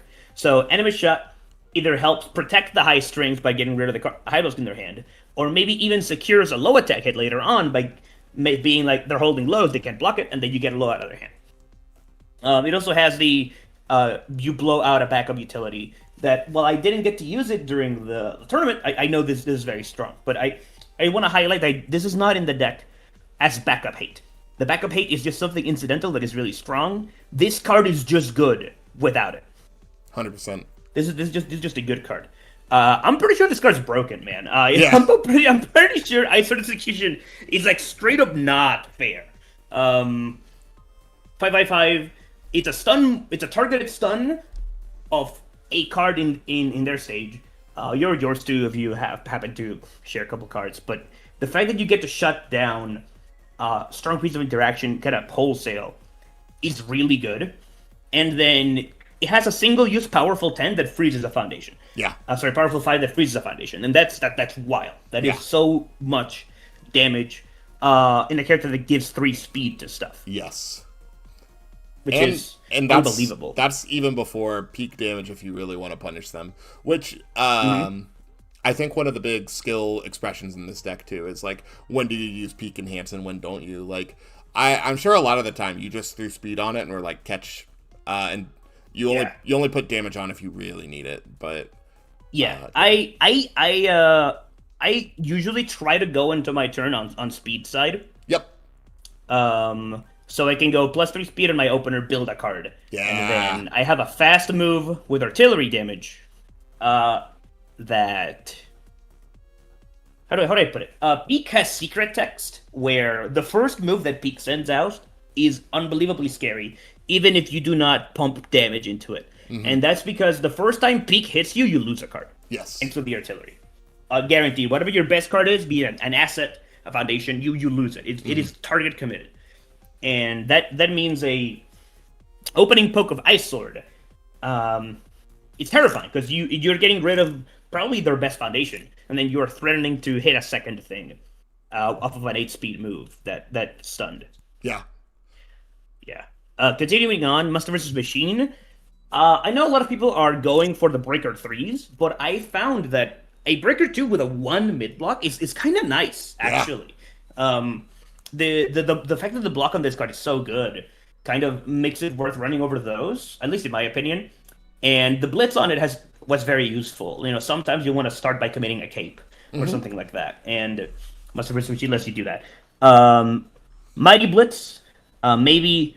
I don't want to say controversial, but definitely the oddball inclusion into this list. This is where usually you would see 3 Walk the Dogs, and I chose to play Mighty Blitz instead. Now, my normal excuse is to say that I don't own Walk the Dogs. But I don't own Ice Swords either. So the real thing about Mighty Blitz is that I kind of just really like this card. Walk the Dog is a card that I think is really awkward when your opponent just doesn't have stuff committed, and I don't want to have a card that relies on my opponent checking that or me already aggressing in order to be good. Now, mind you, the upside on Walk the Dog is crazy, because if you play the game, it just becomes afforded naturally, and you can steal a bunch of games with it. But the way I was looking at this deck, I don't think this deck needed to steal games very often. Mm-hmm. So this is probably my tech choice for the format. Coming into it, and definitely coming out of it, I thought that momentum was going to be really important this format, and playing in it just reinforced that as being absolutely true. The discard to momentum mode on this card was crucial to a lot of my games. Mm-hmm. Either people sending out a throw-in that has tension and getting rid of a YRC, or discarding 2 of Biolante's momentum in a single swoop. Actually, one time, Biolante had 3 momentum, and I went Mighty Blitz, put a low in, first in hand, splee for a reason. Yeah. Get it out of here, right? Get it out. Like, being allowed to do that, it was so important. And also, this move has powerful 4. Like, it gets gigantic after a tension strain. And I do think that either Walk the Dog or this, you do need a powerful move in this deck somewhere for Inventor's Creation. This card is not nice. This card is messed up, specifically because of the Thompson twins over here. Oh, yeah. Just being insane together, being like Echo, and then I get the momentum back. Inventor's Creation was definitely really strong, and another thing Mighty Blitz let me do is stuff Inventor's Creation, pick it up with one of my 2 airships. Yeah. Which was just a string in a can, almost, right? Like that's 3 moves. Yeah, that's so instantly. strong. So this is my attack package. I would change 0 of these cards after the event. I loved every single one at these numbers. Maybe the only thing I would change is I might put a Mighty Blitz in the sideboard instead of this Animus Shot, which I never cited. But in theory, it should be good versus like low spam decks or like backup centric decks. But Mighty Blitz is the same block as Animus. It just doesn't have the breaker 1. So yeah, I think pretty good. Part of the value too is I think that choice in the sideboard is format specific and what you're more afraid of in the format. If you're more afraid of backup decks, it's Animus Shot. If you're more afraid of momentum decks, it's Mighty Blitz. So I think going into this future season, there's certainly backup decks still around, but I think Peak does okay into that already. I would probably be... There's just so much tension and there's so much value in momentum right now. I think the extra Mighty Blitz just has a lot of value there. The other thing this could be is a 4th grader goal on it. Just being real. Yeah, for sure. It could be a 4th grader goal. Moving on to assets. The standard, do you want 2 artilleries? Because sometimes you do check it early and you do want to have it.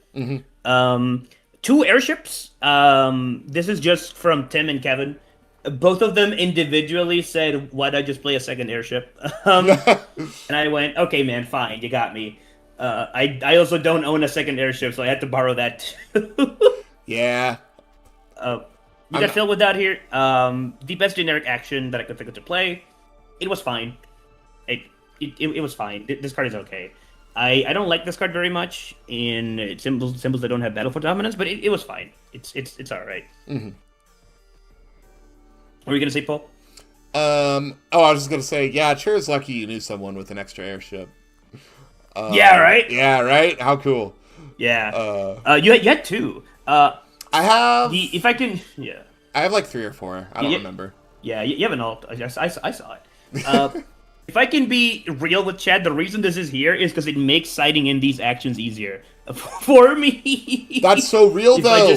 That's so real. Yeah, if I just have it in the main board. Dude, okay, like, that's so real because I played a lot of decks that have Order or Chaos or Death, and that all want to side in Koenma's or Scalen's hand for a variety of reasons, and it is so hard. Yeah, like, where do you put those in? It's so hard to How do figure you out do what to that? board out, dude. Like, because you look at your assets, and I'm like, well, I can't touch those, you know? I look at my foundations, and it's like, you can't touch those.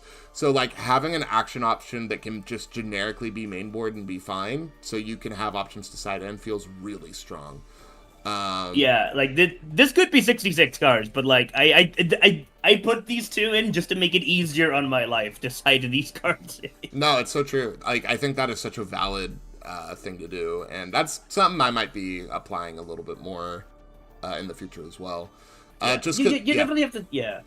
When you look at your sideboard, you have to think of these aren't just cards that come in. Stuff has to come out. yeah, So and you really you have to be vigilant of that kind of thing. you have to consider how the ratio is going to change. Like, I sometimes like come up with a boarding plan for each individual card, like as a rough idea, and then if I get into the event and I'm like, well, actually, this card's pretty good into this, I'm like, okay, I guess I don't need to board. Goodbye. Or Yeah, yeah. there have been. I learned this the hard way. There have been too many times at like early events when I would have a cool sideboard, and then I was like, but what? Nothing can come out for this. Like, Yeah. what am I even do? Yeah.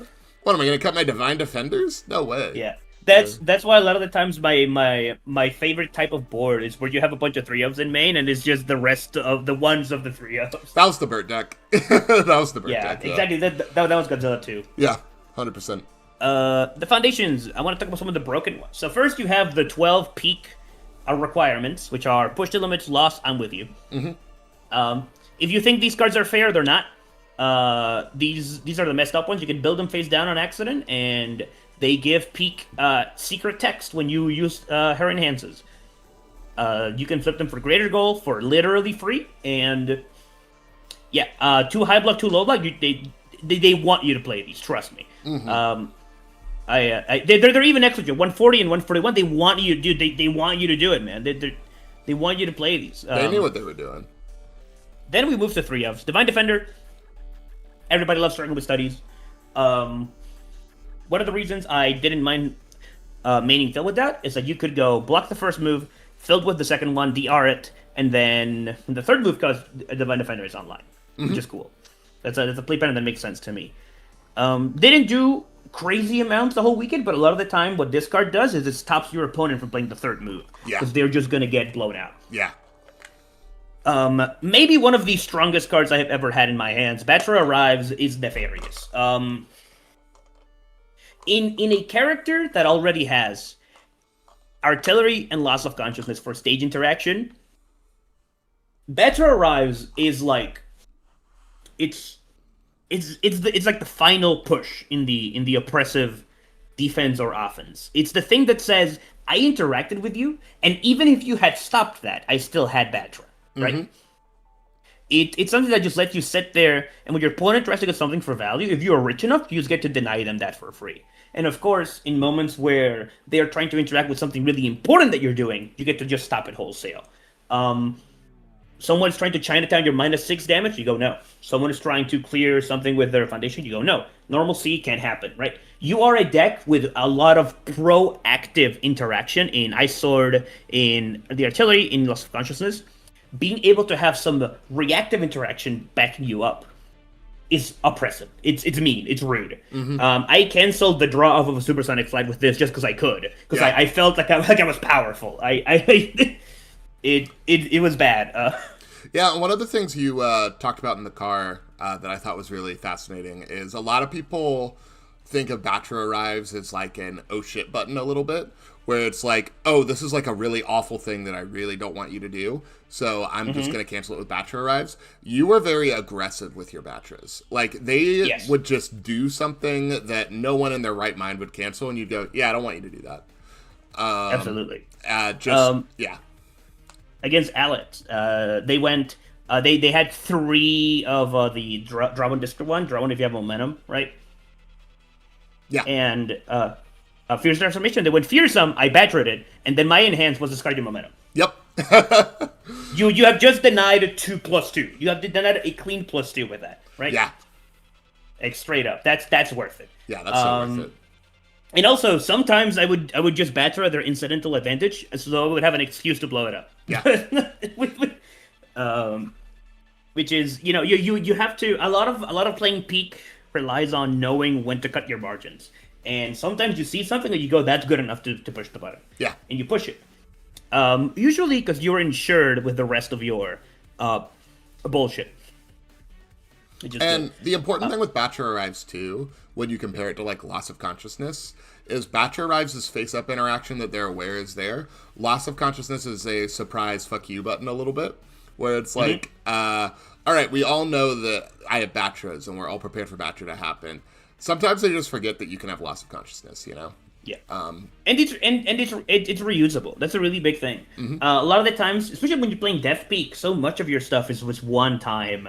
You use it and then it's gone. Batcher readies. Yeah. And which puts it alongside the upper echelon of this deck in Ambition and Greater Goal as the cards that you have access to always, which is unbelievably strong. Very, very good card. Everybody knows it's broken. Very good. Very strong. Top 10 overperformers of all time. My man, Wrathful Spirit. A -2 speed one if that flips itself is already good enough to play if you're just looking for generic minus speed stuff. Remember that flip for -2 is an effective -3 speed, right? The plus speed mode was kind of nice. Yeah. The plus speed mode was kind of sick. A lot of the times it would be like they would fight. We're fighting for speed, and I go, no, I want this to hit you. You just flip it, or just having access to an additional speed button was just very good to have. So I really like this card a lot. I'm glad it's here as a 3-of. Dark Word. Everybody knows Dark Word. Responses be happening in the card pool. You say no.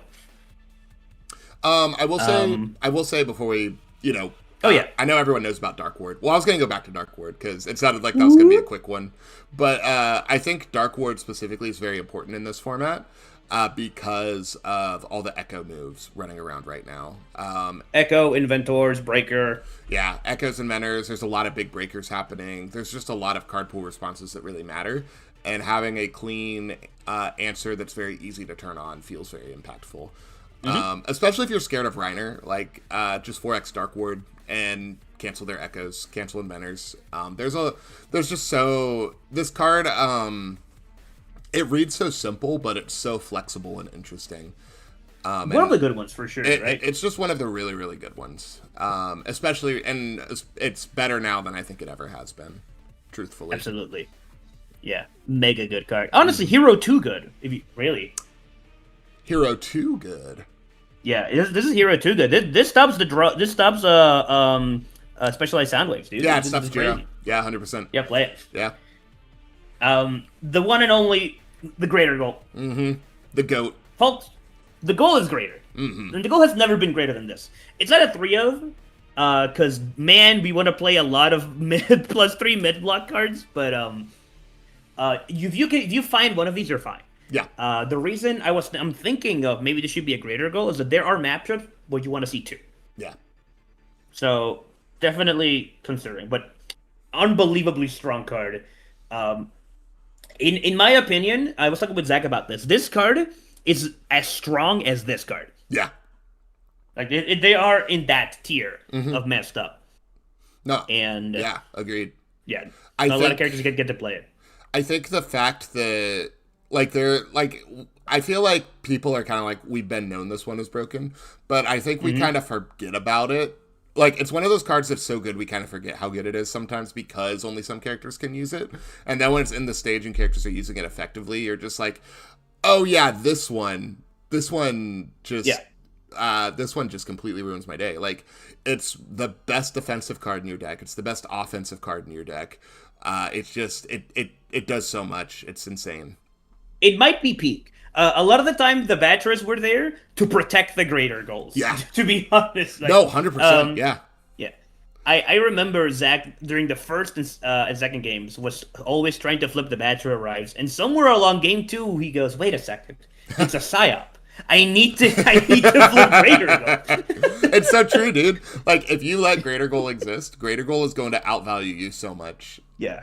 It's one, it's going to add value. 2, it's going to kill you. It's going to kill you, yeah. Next up is a card that I went through a journey with. I did not want to play Bleed for a reason. I looked at Radiant Visage, and then I looked at Bleed for a reason, and I wanted to jump up a building, guys. No mill, 1-4. I did not want to play this one. Paul, you want to know what I found out? Tell me. I found out. Radiant Visage is actually too good. Yes. Radiant Visage is actually undercosted. Yes, 100%. This is what this effect should be priced at. Actually, correct. This should be a 1-4 kind of effect. Yes. This is messed up. The funniest thing of Radiant Visage is that the way that Radiant Visage is worded and costed, it makes you think that the Mill 3 is a cost. And it's not. No, the Mill 3 is a bonus. It's a bonus. Yeah, the Mill 3 is just a nice little bonus. Like, especially if you're playing a death deck in any capacity, like, Mill 3 are just like, oh boy, I get some Chuck E. Cheese tokens too. Yeah. It's awesome. I cannot tell you the glow up this card had for me. Where I was like, I don't want to put a 1-4 in my deck too. This should be a 2-4. Like honestly, yeah. I couldn't.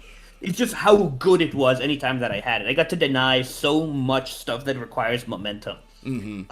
Together with Mighty Blitz, irrespective of Mighty Blitz, just like, hey, I get a momentum, you go no. It was really strong. Another thing about my journey with this card is that in my heart, I'm still used to this being fair.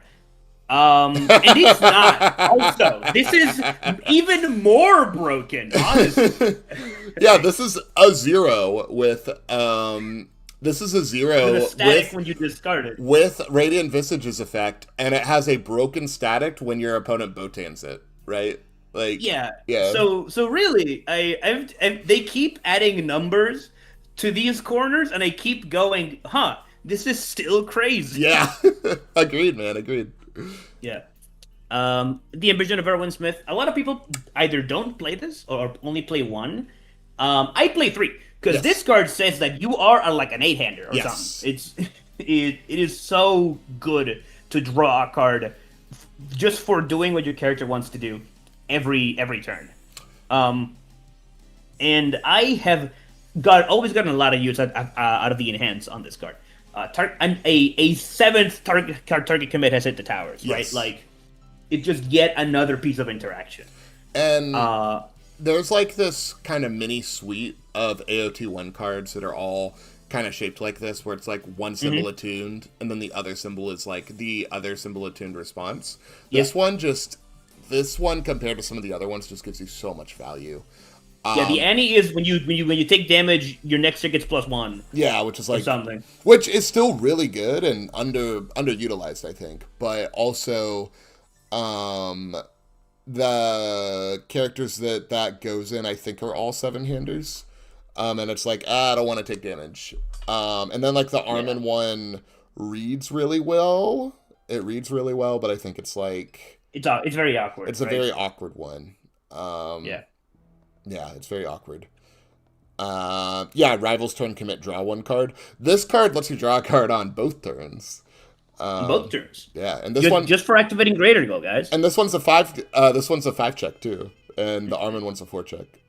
Insanely strong card. I love this card so much. Agreed. It's so good, and more people should play it. Are only 0 Botons. Would if could look at a syndicate target, but we get Botan.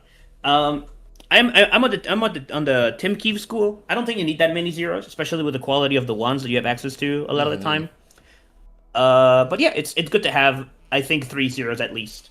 You get to build a little more, and this one's a good one because it activates these 2. Yep. Lets you do some funny stuff, and it also activates Risky Gamble. I love this one. What a great pick. I had to be sold on this card a little bit, Paul. If I can be honest with you. Tell me more. Well, you see, in most of my old peak builds, Risky Gamble was not in there. And it's honestly, if I can be real, it's because of this right here. That's fair. That's valid, actually. That's so valid. It's because of this right here.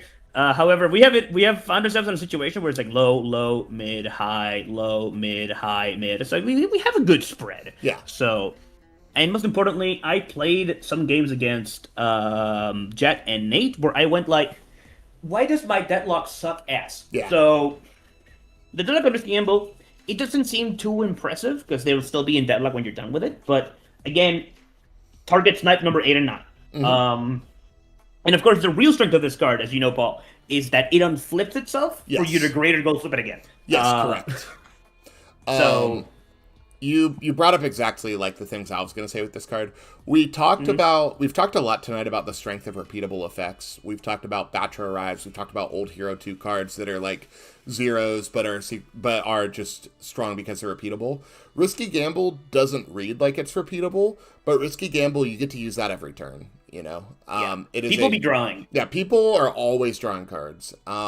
So it is just a powerful, reusable effect you always have access to, and it makes Greater Goal feel way more consistent. It also at the end of a string it reads an additional +4 damage. Yeah, 100%, Right. 100%. So very, very, very strong card. I did end up falling in love with this card the more I played with it. I love so, kudos to once again the peak cabal of to Tim and Kevin for having to sell me on Risky. I was Gamble. gonna bring up when we started talking about this. I was like, I think this is one of Kevin's favorite cards ever. Like, easy. Every time he talks about like his Death Foundation flipped decks, he's like, "Oh man, Risky Gamble, what a house!" Like he loves this one. Yeah. A big thing is also that the original peak build that I showed with the United Fronts is based off of Kevin and Tim's world peak, because I just wanted some guidelines on what order peak looks like, and it's what I thought it would, but definitely they help to shape this a lot of the time. 100%. 2 1-ups, Normalcy. Everybody knows Normalcy. Godzilla vs Mechagodzilla. I put one of it because I have the alt, and it's really good. Yeah. I think Yeah. I think this card's perfectly reasonable as a one of. It's incredible display. It's incredible display on a 3-diff, and I think that's wonderful. Effectively, it's the 4th Divine Defender, but you get to do it first instead of 3rd. Yeah. I'm a really big fan of this card. I think that this card is I think it gets a lot of people are like, "Oh, it's a Mechagodzilla card," but it's an everybody card. It's just It's an everybody card. It's just generically one of the really good ones, I think. Yeah. Sideboard wise, the flex slot is just whatever 4th of 3 of that you have in here, or Mighty Blitz that you want to put in. 2 Scanlan's Hands are only real answer to King Ghidorah, aside from the main game plan of just kill him. Because to be honest with you, Paul, I feel like King Ghidorah 2's response is a little overvalued. I agree. 100% agree. It's not as strong as a lot of people think it is. It's strong. Like, if you put a 20 damage move in front of him and he has heads, then yeah, you shouldn't have done that. But especially for a character with the ability to string like Peak does. Yes. Not that important. But still, I did cite this in against Zach. Committing Biolante is relevant. Yes. Right? So it did a lot of work. It almost killed Zach. I was a little bit of damage short when I had double Scanlan's Hand in my hand, and I should have won Scanlan, send a move that Zeg had to block, +6 to my next one, but I didn't see that, so I only had the +3. No, that makes sense. The Task. This is specifically for Mothra and specifically for Reiner.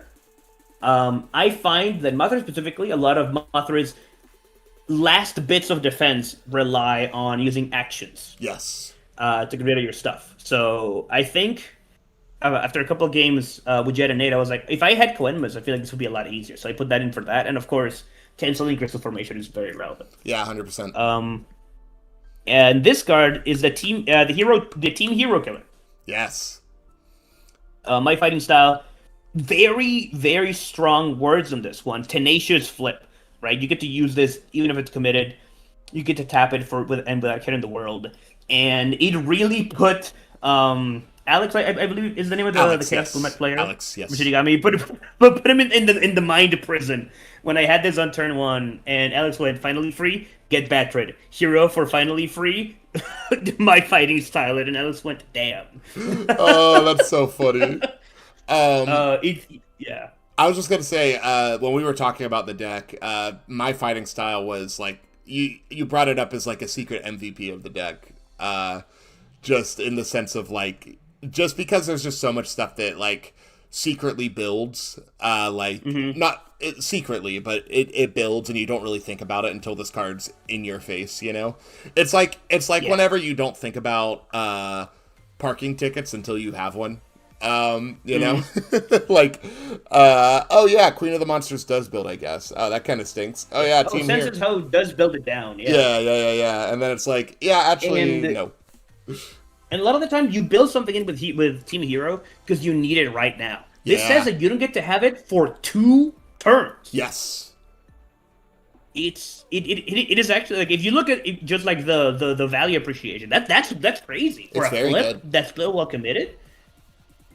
It's just very targeted, right? I gotta say, like, this is one of those cards that I think we all kind of read and we're like, all right, that seems pretty good, but like it seems situational. But I think that this was one that should like be props to the design team for, because absolutely. They clearly tested this with Queen of the Monsters. They clearly tested this with Team Heroes.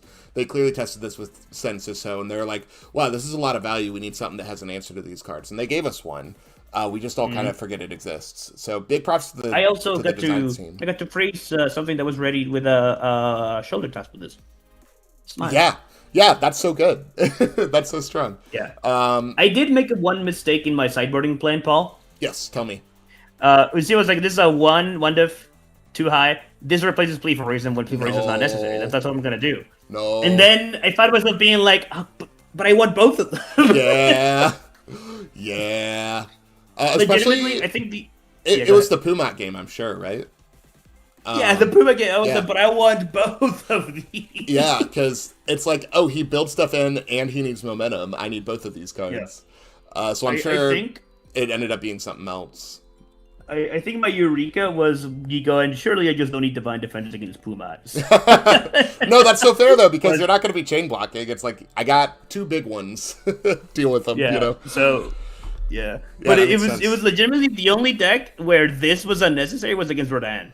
Yeah, 100%. Because this is way more valuable into Rodan. But agree. yeah, that's my cool peak list. I love it. You don't get to blow stuff up for free like you do with the death version, which is very very important. You don't get weapon clashes. You don't get to unflip weapon clashes. You don't get anything like that. So when you blow something up, you kind of have to mean it. Mm-hmm. Most of my turn 2s involved playing a poke. Be it the low block check or Bloodsucking Universe or value, committing peak, and just being like, I pass, I'm good. And then see what happens from there. Either I build or I send another move. A lot of the time, my first use of tension was to freeze a card. They got committed when they try to block Bloodsucking Universe. And it's all about just getting the ball rolling, getting some momentum, getting your cards down, and starting to build up what you need for the string that kills them. I think that's very profound in this meta, because one thing that one of the biggest misplays that all of my opponents had this weekend is all of them forgot that Roman Cancel had freeze on it. And they were like 4 opponents where they would say pass turn, they would go to me, I'd ready all my cards, they'd look at the 2 tension cards in their momentum, and they'd go, I didn't freeze one. And so I think remembering that you don't need to hold the tension for, you know, the necessarily for living on turn 2 with Bloodsucking. It's like sometimes you can just go, okay, I'm just gonna freeze one of your cards you incidentally committed and make your next turn a little bit harder. There were times where I did blow something up on the first turn, but it involved me having like ambition and pushing, so I just went peak, blow something up, draw 2, flip, get the asset out of my deck, and then I got to pass turn while on speed side to blow up a committed foundation and immediately build 1 in. Right. And so we, you know, like with that, we have, if we're thinking about it tempo wise, you can only really do that whenever you're going up +3 pieces on tempo, which is kind of what you're doing. You're going I guess +2 technically, but you're going -1. I mean, you get the asset. You get the asset. Yeah. Well, like -1 and then +3, I suppose, is where I was going. So you have to make sure that you're getting value out of it that early. Yeah, it was a lot of that. Playing peak is a lot of that, figuring out when you can start losing your stuff, and just make sure that you are never overextending for no reason. Yes. And you'll be fine. Like I was saying, I usually try to pass turn on speed side back to me, because I think the speed is way more relevant than the first attack and the damages, and you get to also build, which is important. Yes. Yeah, and I think too the order peak is definitely more skill intensive because you have to be more selective. I mean, I think both versions are hard because I think Peak is just a skill demanding character in a lot of ways. And I think I think the floor and the ceiling are a little bit higher in this build, and I think that that's really fascinating to me. Yeah, it's access to these repeatables. Yes, that that is really just kind of drives it home. That is exactly what I was thinking. Yeah. Yeah. And like knowing when to use them and how aggressive to be with them. And just knowing if you're allowed to sacrifice certain foundations. It's just cool. I think that it's a really fascinating deck build, and I think that it is certainly a contender going into what is it, Vegas? Going into Vegas, yeah. Yeah, it was awesome. I had a wonderful time. I had to fight the entirety of final round except Jacob. Yeah. To the point where the only round where I didn't fight a final round member is because we ID'd in round 5. But I got still paired up against the final round member in round 5. Well, just to talk about how funny the meta was, what deck was that final round member playing? That was Common Ground Burning Godzilla. It was a Burning Godzilla deck, and he was only using commons and uncommons. My second Burning Godzilla of the day, by the way. Yeah, there were 2 Burning Godzillas there. Thanks, Zach Richards, for handing those decks to people. Yeah, I just think it's really funny that I finally got to go to final round. I had to fight each of them individually, like they were the 7 ex-girlfriends. Yeah. Then I fought Alex. Great kid, by the way. The Team Shinigami guys are great. They're wonderful. Yeah, they're wonderful. I agree. Very good at the video game. And then I had to fight Mitch again. If you don't mind, I have a funny anecdote about the Shinigami guys, actually. Yeah, I didn't know about their team, but they seem cool. So I've known the Team Shinigami guys for a very long time, because I've known them since I want to say 2023, and the reason why is because you know Cayman on the team, right? Yeah. So 2 of Cayman's best friends started the Universus locals at the game store where all the Team Shinigami guys met. And their shout out to them, Logan and Kevin, really great, upstanding humans. They don't play the game anymore. The fun fact is, do you know how Andrew only had 1 loss at all of his Gen Con? He only lost once to 1-0. That was Logan. Yeah. Logan and Kevin are great guys. They don't play the game anymore, but they kind of raised those guys and taught them how to play the game and helped make them really good players. And I met them because I think they were still in high school at the time, but they went on like a field trip to 2023 Nats. And they were like, hey, these are all the guys that are playing the game. And it was really funny to meet and talk to them. And I remember I was like introducing them to different people, and they're like, how do you know Tam Cardwell? That's crazy. And it was very cute and wholesome. And then every time I would see them at events, I'd be like, hey, you guys are still playing. And then they kind of built their own brand, built their own identity. And I think that is just really cool. So big shout out to the Team Shinigami guys. They've come a really long way. Yeah, they did well. They got two people in top 8. 2 people in top 8 with very unique and creative decks. Alex was playing Chaos Pumat Soul. And I think mentally I was prepared for Order Pumat Soul. I think Chaos played a couple more mind games with me, and that he beat me in Swiss, and I almost beat him in Top Cuts, but I missequenced one of my strings because I am bad at Universus. No, they played phenomenally. They played very professionally too. Like, they took it very seriously and had a lot of respect for the game, and I think that's awesome. So shout out to those guys. If you see them at an event, give them a high five and be like, Paul Butler loves you or something. I don't know. Yeah, but by the way, guys, did you know Sweeping Daggers is legal? It is. Did you know you can play Sweeping Daggers right now? The coolest thing with Alex's deck, Alex was playing 4x Devour Your Power on Pumat, and it made me side out good cards. Because I was like, I do not want him to steal the abilities on my card. Because I cannot give him Tray Size. I can't do it. I sided out Tray Size because I could not give him the Echo. And then he was like, I had to just leave non-keyworded stuff other than Focus Gravity Beam in my deck. And even then, like, he would take it and he'd go, all right, stun 1. And I'd be like, even that sucks. It was Yeah. it was awesome. It was such cool tech. Instead of the Tarian attack, he was playing Risky gamble. Risky Gamble, I think. No, No, it's not risky gamble. It's something else. the gun card with like Hanji or Sasha loading a shotgun. I think it's also a gamble. It's not a gamble. It's no Gambit. Gambit. Dangerous Gambit. Dude, okay, the most messed up thing that Alex did to me, the most messed up thing that he did is one of my big techs for the weekend was I was playing I was playing Driven. Yeah. I was playing Driven. And Yeah. I took damage and I stared at his board. And I verbally said, now, Alex, I feel comfortable.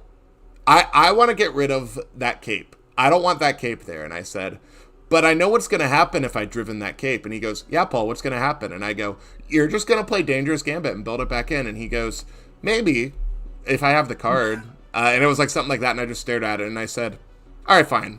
All right, fine. Let's see what happens. I'm just going to pull the cape into the card pool. Slams down the Dangerous Gambit, and I go, okay. Okay. Okay. All right. I was like, okay. all right, buddy, whatever. So he definitely outplayed me, and I think a lot of that was my unfamiliarity with that build, and just how skilled he was at that build. I really wish I could have seen Mikey's Grog deck, who was the other Shinigami player that topped forward. Both of them are great players. Huge shout outs, huge respect I to think them. one of the things that definitely caught Alex off guard was I refused to have more than one committed foundation. Yes. Yes. I would rather die than to let him play Walk the Talk on a 4. So it was a lot of can you please press buttons, and we go I did the same thing to him. Yeah. I've never seen the light fade from someone's eyes so quickly. I took 15 from a move I could have theoretically blocked because I went, I'm not letting you play that Walk the Talk. I did that too, dude. I did that too. Yeah. Oh my I'd god. rather die than let you play that Walk the Talk. I kept dark warding all his breakers too, and after the match, he was like, "Man, I'm sorry if I was upset. It's just dark ward, man. Ugh." And I'm like, Dark Ward. I'm like, I know it's a good card. I don't know what to tell you, man. I was playing one of the good ones. Yeah. By the way, Dark Ward, but like Batra, get out of here, Dark Ward. Yeah, die. get out of here. Get out of here. We don't need dark ward. We got We don't Batra. need Dark Ward. Boom. Boom. Well, yeah, I would play this deck back like this probably 100 times out of 100. I wouldn't change anything except maybe this one sideboard slot. Yeah. No, 100%. I think it was a very solid, consistent deck, and I think that there's, I think what really sets it apart for me is that there's a lot of clean answers to a lot of things that are problematic in the format right now. And I think if you are pacing yourself right and being smart and patient with your turns, you can answer a lot of the things that people have been touching on in the format a lot. Because fundamentally, all Peak does is she just plays UFS a little better than you. Yeah. That's really it. Yeah. 100%. 100%. Heck yeah. I did do something really funny to David today where I sent Invaders Copy Mighty Blitz for 22. Oh, that's evil. Yeah, that's evil. Which left me at 5, but he had a bunch of DR, right? Still, like that was after we fought for a bunch of stuff. I left him at 5, but he had a backup, so I sent Animus Shot for Exact Z's Flash. That's so cool, dude. Oh, that's so sick. Poor David. This is David. What's his last name again? Martin. David Martin. Yes. Just because there's other Davids. Yeah. Yeah. Do you have any final thoughts on the deck, or any advice to anyone that wants to play this deck or something similar going into Vegas or future LCs? Guys, it's Peak. That's all I can say about it. This is Peak. This is Peak Universes. Literally, you couldn't get more Peak than this. Just looking at what Peak Universes represents textually, meta-textually, or even literally, because you're Peak. This deck is a lot of fun. It is a true mid-range play the game with your deck. You can kill people randomly, because that's just what Bloodsuck and Thunder Spear do. And you get to play some really all-star evil cards in this lineup. I think if you pick this up, you can have a lot of fun. And yeah, it's good. Yeah, it's great. It really is. I think like the thing that really sets it that as well that I really value with it, on top of it being a good meta call, is like Peak play, like you said, Peak plays UFS a little bit better than you. I also think all of these attacks play UFS a little bit better than you. And I think that in conjunction with each other just really creates a strong fundamentals deck. And I think that's awesome. I really, really think I did do a messed up thing one time where someone built 3 and I went Bloodsucking, smelled no low block, fatality freeze the 3rd card. Oh, that's so funny. Oh my gosh. Yeah, you love to see it. Heck yeah. So that is gonna be the peak deck. The other deck that we're gonna talk about really quick. I'm not gonna go as in depth with it because of. You have talked about most of it before. It's not something we need to rehash that much, but I'm gonna briefly talk about changes that I made just for this event. Like we said earlier, I brought where is it? Hey, I will just do it like this. Let me make sure that's showing up on stream.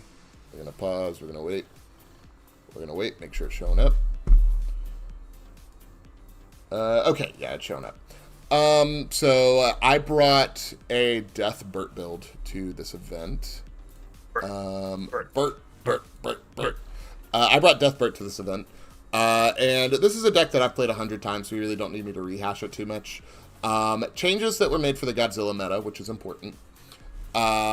We do not have Dual Needle Lunge anymore, so we can't play Dual Needle Lunge. So in its place, I thought Besiege was a really good replacement, just because it's a 3-diff that demands them to have the right block zone for it. And that was the biggest thing that I replaced. And I also cut it down to 20 cards instead of 21 cards. And the whole deck went down to a slim 60 just to make it more consistently aggressive.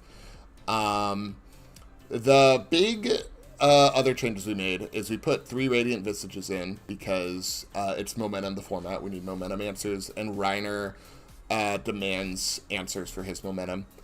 And then we put in Driven by Retribution to try to clear up some of the asset-heavy stuff in the stage, just to give us... Asset backups, power tokens, right? Yeah, it targets everything, right? I think this is a very strong card right now. I think kind of like our theory going into this weekend, and the theory that I kind of have getting out of the weekend, is Fire Attuned is one of the best answers that you can have for the meta right now, just in terms of assets being strong, backups being strong, Reiner being strong. These 2 cards on their own help clean up a lot of that problem. And Driven being a very flexible answer, Radiant Visage, not as flexible, but it does still clear tension stuff a lot of the time. Sometimes this just wins you the game if their only defense is tension and a momentum. So if you're struggling against Reiner, try a fire deck that runs these 2 cards to some capacity. And the other theory was Dark Ward, just like we said about Jose's Peak deck, it answers a lot. It answers all the Echo, it answers Inventor's Creation if they're going to take something crazy. It answers Breaker to make your strings more aggressive. So we 4x'd this guy. And initially my plan was, okay, I'm just going to 4x Dark Ward, 4x Radiant, 4x Driven. It wasn't that easy. I think we still needed all the bing bongs, so there wasn't a lot of room for everything else. And also, Jose reminded me that Syndicate Target is one of the broken ones that we have to be running if we're on death. Yeah. My biggest takeaway from this deck after this weekend is that my Worlds run was ruined by not playing Syndicate Target in that deck. Because this won me so many games by just blocking the low and living at 1. It overperformed, but it's Syndicate Target. It's just one of those good Chungus Bebop cards, you know. It's just one of the good ones. Randy Bebop cards. The reason why Radiant is a 3x and not a 4x is because it felt wrong to not have stage destruction for bing bongs to get stuck in your stage. So I distinctly remember it was like 1 a.m. and you were staring at the pile of cards and you put your finger out and you were like, pause. You picked up one of the Radiants and put Quick Arrival in and you're like, this is right. And we just, we just nodded like, yeah. We were like, yeah, this is right. This needs to be here. I value the speed over the damage compared to the 1 diff that gives damage. I think the speed is a little more important. Those are the big changes that were made to the deck. Everything else is pretty stock, what you know and what I've talked about 5,000 times. Syndicate Target's great, Visage is great, Driven's great. And Besiege did really well. The biggest change that we needed to make, and I found this out in about round 3, is that Tray Size doesn't really have a place in the deck anymore, and it should just be 4 Battle Auras, because Tray Size has a very similar problem to Anchor Toss, in that, yes, it's 2 moves, and yes, it can be 2 5 damage moves, but sometimes they're just 2-3 damage moves that cost a foundation. Correct, yes, and it underperformed quite a bit. And the thing that also made Tray Size really good in the last deck is that Dual Needle always meant we never had to sacrifice a momentum for Tray Size. We could just always play Tray Size with a momentum. But we can't do that anymore. We're usually sacrificing a foundation. And that's okay. I would have rather had the ready foundation. And Battle Aura is usually better than echoing a Tray Size, because Tray Size can be 10 damage, sometimes it's 6 damage, sometimes it's 8 damage. Battle Aura is usually at least 8 damage, sometimes more. And it draws a card. So, like, this lets you peek at 2 different cards per echo. This only lets you peek at 2, but technically 3 because of the flip and draw. So, it's like, everything that I wanted Tray Size to be, Battle Aura was just doing a little bit better. So I think in a future build, I would just 4x Battle Aura and we just wouldn't play this one. And I think that's totally fine. I think that's totally reasonable. And we were even considering that when making the sideboard, because we put 2 Battle Auras in the sideboard. And it was like, like, yeah, what if Tray Size is bad into Dark Ward or into something else? And we realized really quick, Tray Size is just always bad. Don't get me wrong. I say that Tray Size has decks where it's really good. There are decks where Tray Size is really good. Honestly, get me wrong. It's a little true. it is a little true, but there are decks it's very strong in. I don't think this is a deck it's very strong in anymore. So I would do that if you were going to play an updated Modern Burt. Sideboard-wise, 2 more Drivens for Reiner decks. The issue with 2 more Drivens is kind of funny. It's what we were talking about earlier. There was no target for Driven in the sideboard that I was legally allowed to take out comfortably. If I'm being honest. What do you put in? Yeah, like, what am I going to side out for 2 more Driven? So the 2 Drivens never came in as much as I wanted them to. There was, like, a game where I stared at my deck for, like, a solid minute and a half, and I was like, what do I even take out for this? I don't take anything out. I can't. So I would just put in an extra Visage for the Reiner matchup, and that was enough. That's all we needed. Besiege was in a similar vein to Battle Aura, where, like, sometimes we need to be a little more aggressive, and we just need a faster attack than maybe, like, Flying Elbow Drop or, again, Tray Size. So Besiege would come in every now and then in the games where I had to be even more aggressive than I already was. This was for the Bloodsucking... Last Second Dodge was for Bloodsucking Universe and for Reiner. It was for Bloodsucking, and Hedora, just because there's a lot of incidental throw decks, and sometimes you just need a clean answer to throw, because those decks do just kind of hose you sometimes. This only came in against Biolante, and it did not help. But I imagine that this card also had the issue of I didn't plan out my sideboard targets very well, and there wasn't really anything I felt I could take out for it. So it was a nice idea. It was a nice idea. You have to have a clean target for it, and I did not have one. But it is cool. So the last thing I will say about this deck going into the future format, the question that would be on everyone's mind is, would I take this to Vegas if I was going to Vegas? Absolutely not. And the reason why I would not take this deck to Vegas is because we discovered a terrible tragedy when I played against Biolante. This deck, that is so sad. This deck does not have the damage to kill Biolante. It is crazy. The old deck had a little bit more incidental damage because of Dual Needle Lunge, fueling you with momentum that you could just slam into a Focus Gravity Beam if they were committed out enough, and if you did the trick of My Fist Solve My Problems, make Focus Gravity Beam a 4 speed so that they couldn't block it, right? So there were ways to get that extra damage in with Focus Gravity Beam. Truthfully, Fist Solve My Problems probably comes back in somewhere. I have no idea what I would cut for it, but I think that party trick is just really a way to close out games. So you could just fuel a big, powerful 3 move. Or you have the Forbidden Jitsu of I would like to rage, give a fury move powerful, and then use that. But also that card, there's just not room for that card anymore in a 60 card deck. So this deck really struggles with killing the 36 health defensive characters. And I think that I think we are secretly going to start seeing that show up a little bit more. And I would be very anxious taking that to an event, knowing that there is a matchup that I just cannot win, no matter how much I want to. I think it's very fun. I think it's a very interesting aggro deck. I think there are other aggro decks that are going to be a little bit more, they're going to be a little bit stronger damage-wise to try out. So that would be my big thing with this. I'm going to keep experimenting with it, just because I have a couple more events I need to play in coming up, and I don't really have time to get super in-depth of exploring something else.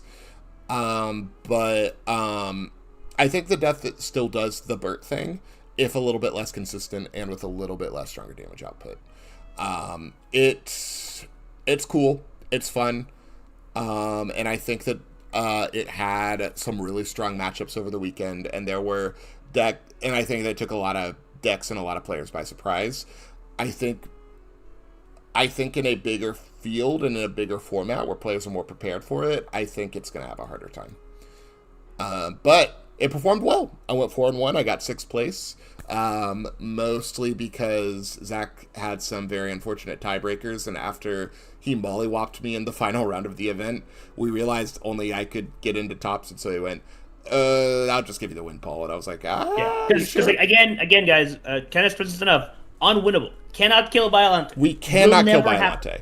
You will look at the event and you will see, wow, Paul 2-1 to Zach Richards. This much have a great Biollante matchup. No, this is the worst deck to run against Biollante, and I was very fortunate in that I got paired down. I played against someone that did not have a chance of getting into top cut and who liked me and wanted to give me the win, I guess.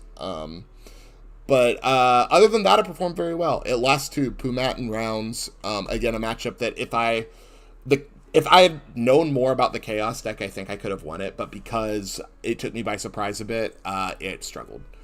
So yeah, that's my Burt spiel.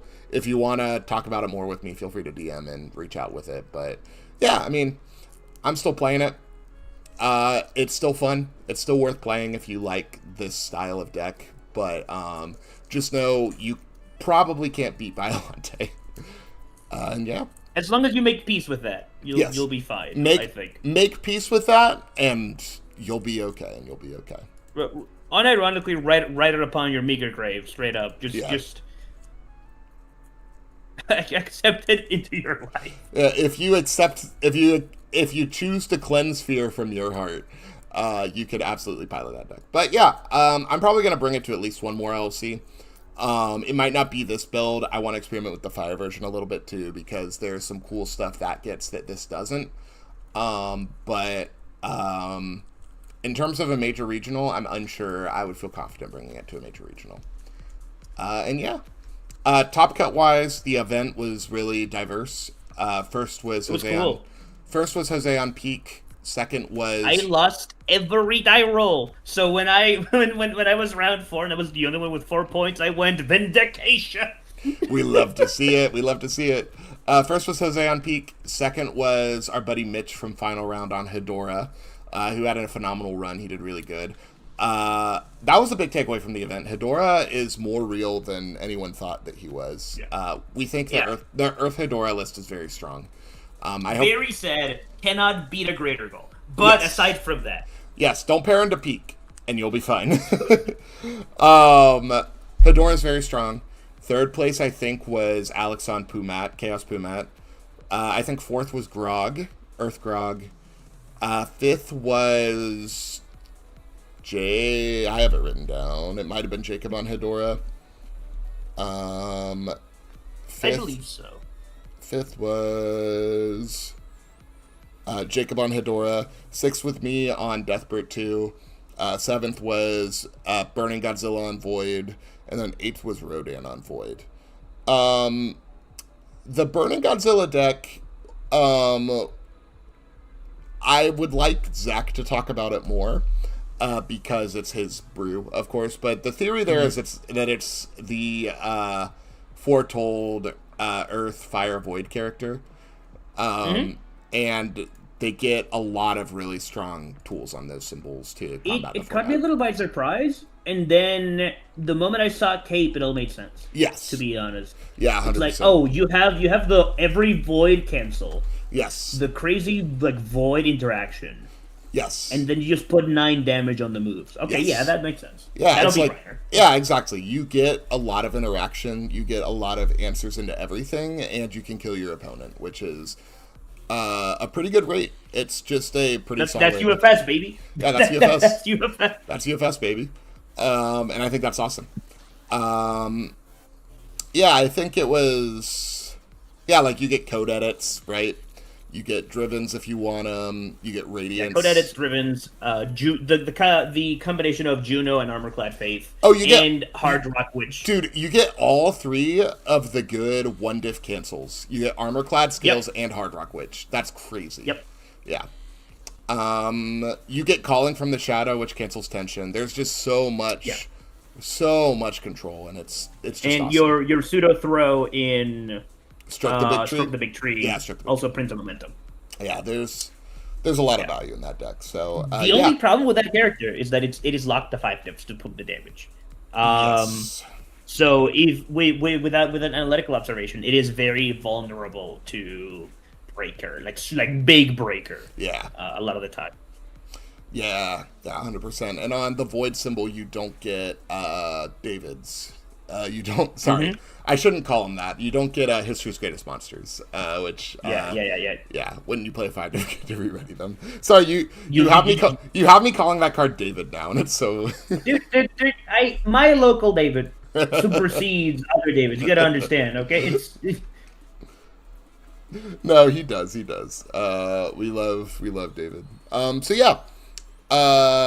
If you want like an aggressive Void character, Burning Godzilla is a really solid choice. Highly recommend checking them out. If you want to get put to 15 and just look at your opponent like, you can't kill me, play Burning Godzilla. Yeah, 100%. I think it's really cool, and I do think too as people get more comfortable with it, it's a pretty decently okay character to answer, but I think he has a lot of interesting moves. Yeah, and the last thing I will say about the event, just because Dan brought it up and a couple other people brought it up, I have been pretty vocal lately that I haven't been excited about the format, and I haven't been very into the format lately after the ban and errata happened and they hit Titan of Terror and they didn't hit Reiner.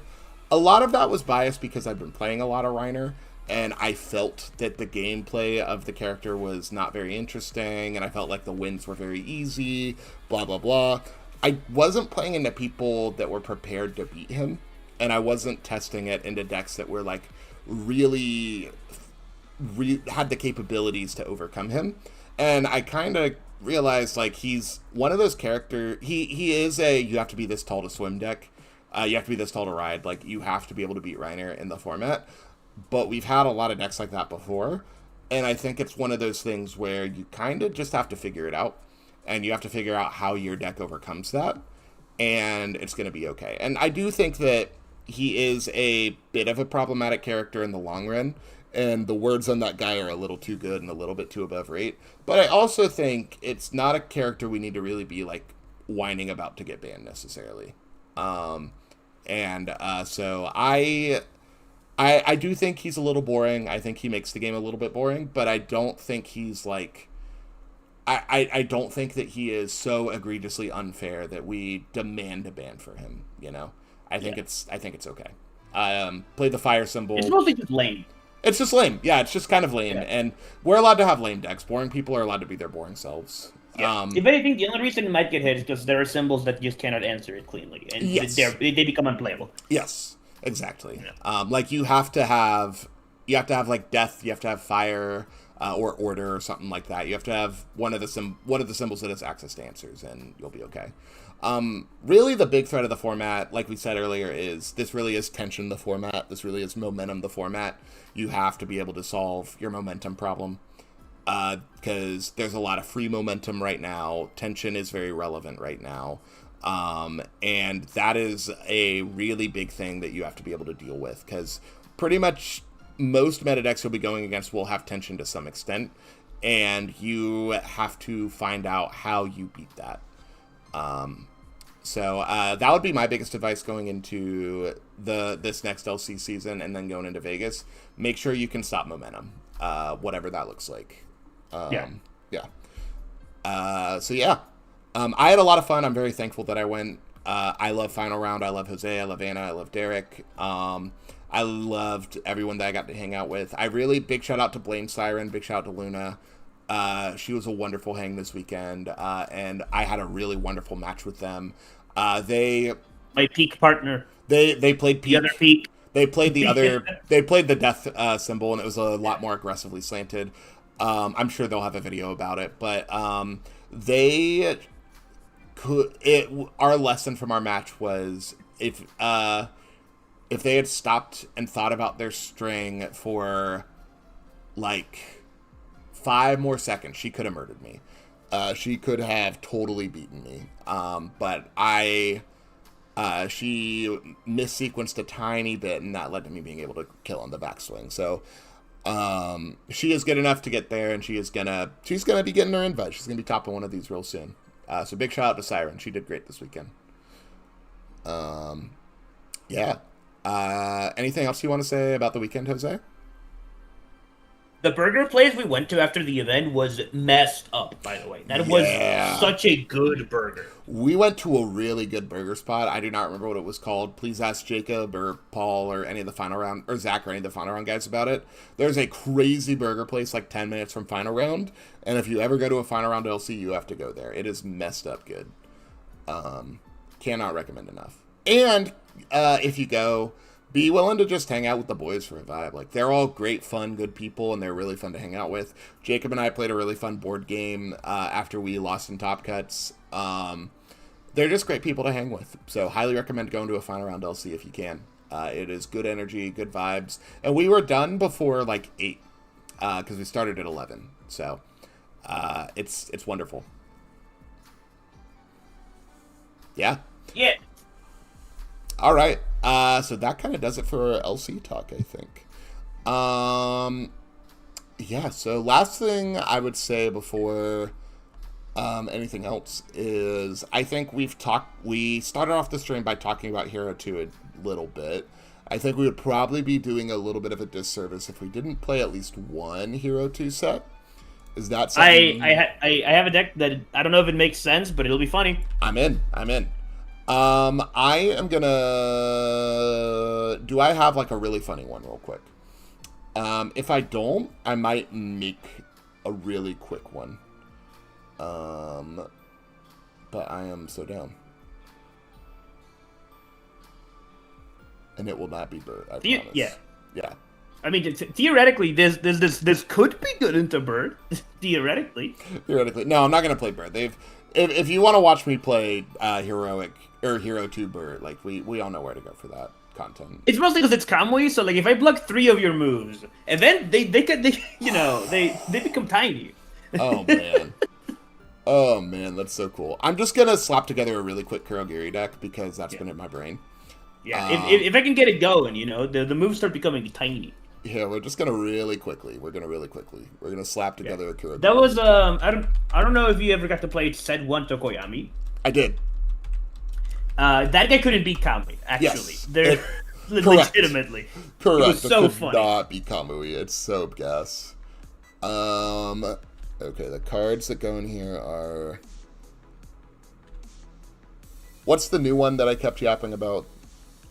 Kurogiri 1 with J-Maker and Immense? Yeah, Immense. Yes, Immense. Oh my god. I was like, what is that freaking card? I think it has to be on Evil for Immense, but that's okay. Because I actually, he has Evil Order Void, so he would need to be on Void. Although then you get J-Maker and you get... Immense doesn't have Void. Yeah. Immense is Chaos. Yeah, so I'm thinking...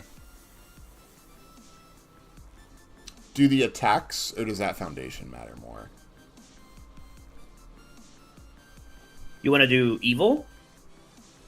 Probably. I mean, evil hero 2 attacks. You got a lot of like iconic ones, right? Yeah. Yeah, I think evil's totally fine. Oh, dude, you get I know it's attuned, but you get Superfly Stomp to mill something and then put it at the bottom of your deck with the foundation. Oh my god, hold on, that's so cool. Wait, that's so cool. So really, I think his foundation is just his symbols, right? Yeah, I think so too. Yeah.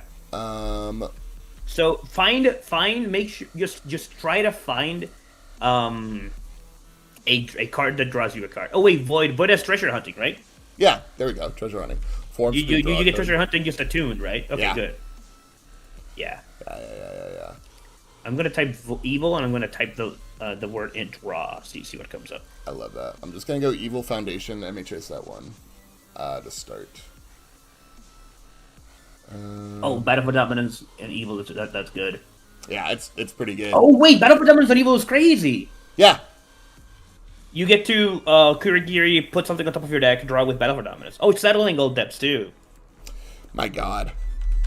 Yeah, this is pretty good. Wait a sec. Yeah, Battle for Dominance. Oh, this is so cool.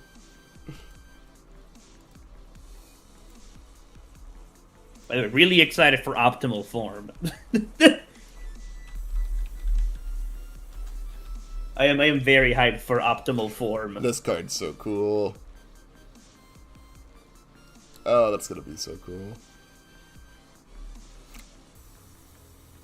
Yeah, I guess that's not legal for Vegas, so I shouldn't put that in. Yeah, let's just go to set 1, and I need to remind myself what's good in that. I remember Evil Foundation quality wasn't super good in set 1. Other than, like, Desperate Times, Sticky Balls. But we get Surviving the Final, which is really good. Oh, we get Brute Strength. What am I talking about? It just wasn't insane. Like Yeah. it can be fixed and stuff like that. Like, it was good. You had a pathetic. Keen was fine. It just wasn't absurd. Yeah.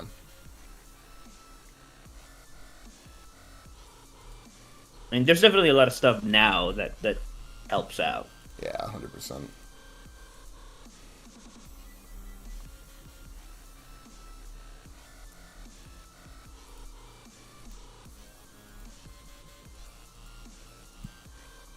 Oh man, we did used to play In Control. Yeah, I remember that one. Oh, man, I remember that See, one. I like this more than fighting for control. Yeah, me too. I miss In Control. That was a cool one. Oh, man, Quick to Act? That's on Evil. What a cool one.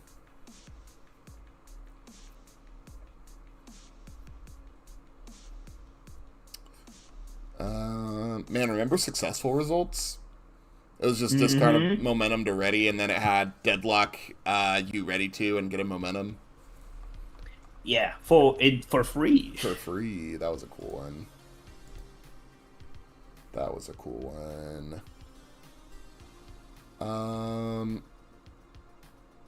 Oh, Bartender. That's a cool one. It has Kurogiri in hand. Add a card with a check value of 6 from your discard pile to the top of your deck. That is cool. His main card is Dissolving the Conflict, right? That's what it's called? Yeah. Yeah, we 4x. Yeah, Dissolving. Yeah, for sure.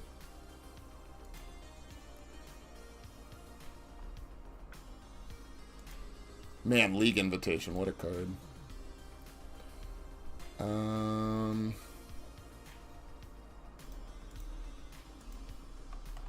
Citywide. I'm just kind of going through and grabbing the cool stuff. Man, co-op offer. Probably doesn't have a Oh, place in Barrier Hero. Shield. Oh, duh, yeah. Co-op offer Barrier probably Shield doesn't have a isn't place in Hero 2, but I do like that one quite a bit. I mean, if Mirror is popular, Yeah. remember that it does give Echo moves 2 damage, right? Like it, Yeah, fair enough. and Printed Zone is not irrelevant. Mm-hmm. If stuff like if I'll tell you this, Paul, if Mirio and separately Struck the Big Tree become big parts of the format. This does beat both of them. That's true.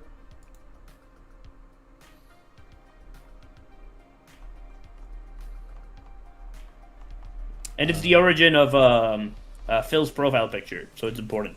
That is important, yeah. It the mimic with the water cash. Yeah. Oh, man. I don't think there's a lot of set 4 evil stuff. It's like relaxed. Oh, Barrier Shield. Or set 6, sorry, Jetburn. Oh, 6. Incompatible is fine. Incompatible is fine, yeah. Not much other than that. Pageant Queen, I guess. Man, I thought Fiery Confrontation was going to be so good. And then it was fine. It was fine. Okay, then we go Dark Tournament, and then we start looking for Attune stuff. Oh, I can play Immortal Shapeshift. Oh. Oh. Remember what they took from you, Remember who you are, white boy. white boy. I think Fiery was good when it came out. Yeah, I think it just lost. It is definitely just fine. You're right. It certainly lost value over time, right? It doesn't have the speed factor. Like you can't use it to minus a block. Yeah, 100%.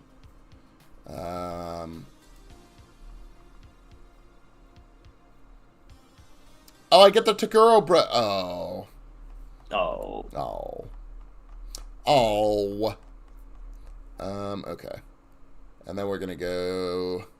It's Evil, Void, and Order attuned. So we're gonna just refresh, and we're just gonna do that.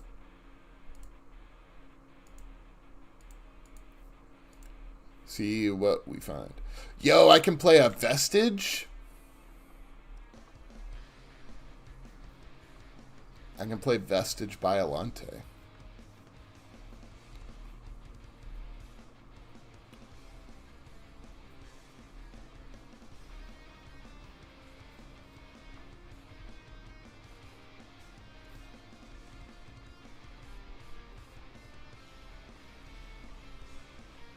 Honestly, not a lot of Godzilla stuff. Not for this guy, no. No, not for this guy. Depending on your attacks, maybe G Swing. No, which is not a Godzilla card, but just maybe. Oh, Gigantification Swing, yeah. Yeah. I like that one.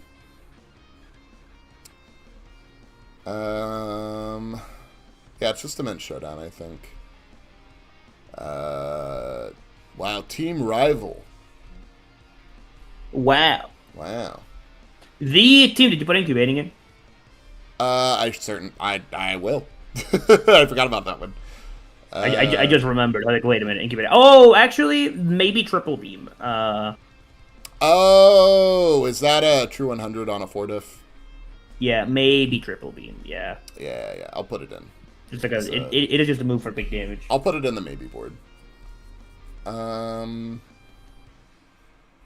Probably not King of Illyria. I'll put Heat Tackle in as like a 2 of. That can't be bad. Wipe out all humans. Kill everybody. Kill every last one of them. Oh, King of Illyria, do you know that? Wait. Oh, I like Heat Tackle. Can we play Heat Tackle? We can't play Heat Tackle. No, We that's sure not a good can. card. It's Void attuned. It's not attuned. That is. What? Void attuned, dude. Yeah, Heat Tackle's one of the really good ones. I love that. You're telling me you are telling me that they made standing medium kick main Yes. symbol all order, Yes. but Heat Tackle gets to be a 2. Yes. Heat Tackle is very overrated for what it is. Very good card. Crazy what they be doing these days. Very strong card.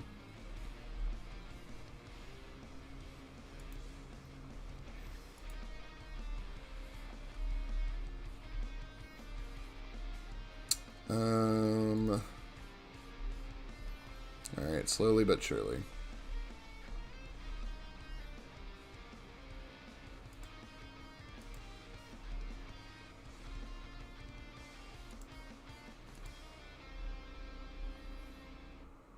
You know what's the worst part about evil main symbol instead of one of the other two is we don't get Batra arrives. The other two both get Batra arrives. Yeah. Yeah, that's fine. It might be a Void situation if we go through this a second time. I probably will. I think Void is probably stronger for a lot of reasons, but I want to... We can at least try it, right? See if we like it. See if we like it. Anytime I see an evil character that seems somewhat playable, my gut reaction is, well, we have to see if it's playable before we fold. Yeah, we have to see what evil looks like. We have to see what evil looks like, and then we can look at everything else. It's the evil symbol. There's a lot of 3-diffs I want to play, too. There's a lot of good 3-diffs on the symbol combo. I put, like, a bunch in... Oh, dude, Violent Anima Shot. Come on. Strange Energies. Me when the energies are strained. Me when the Jeopardy is Jet. Me when the Jeopardy is Jet. Don't do this might be fine. If we're drawing enough. Which probably are.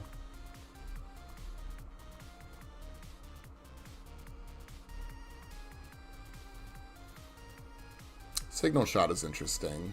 Just not really. I was about to go on a whole like big brain thing, and then I went, that's too much work. We're not doing it. It's gonna be like, we could stack the top of our deck and then build it down, and then I was like, no. Guys. And then he dies. We do all those moves to build a card. That sounds terrible. Guys, look at this. There's a backflip.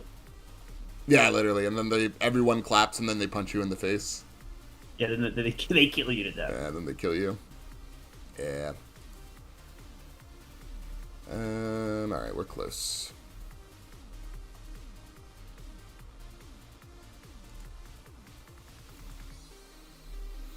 I just put Plea for Reason in the deck. My momentum! No! I know. Dude, my acidic sludges are gonna be ass, They're gonna dude. be so bad, dude. They're gonna be so They're bad. gonna be so fucking bad. Oh, we're at the good ones. Trigraph. There we go. Yeah. Maybe like a Tua for focused. The combo move without combo. Yeah.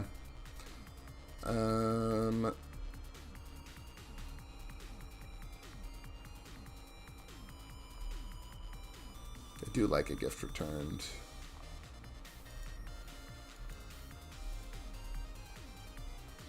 There's incubating. Oh, Rupture Driver, dude.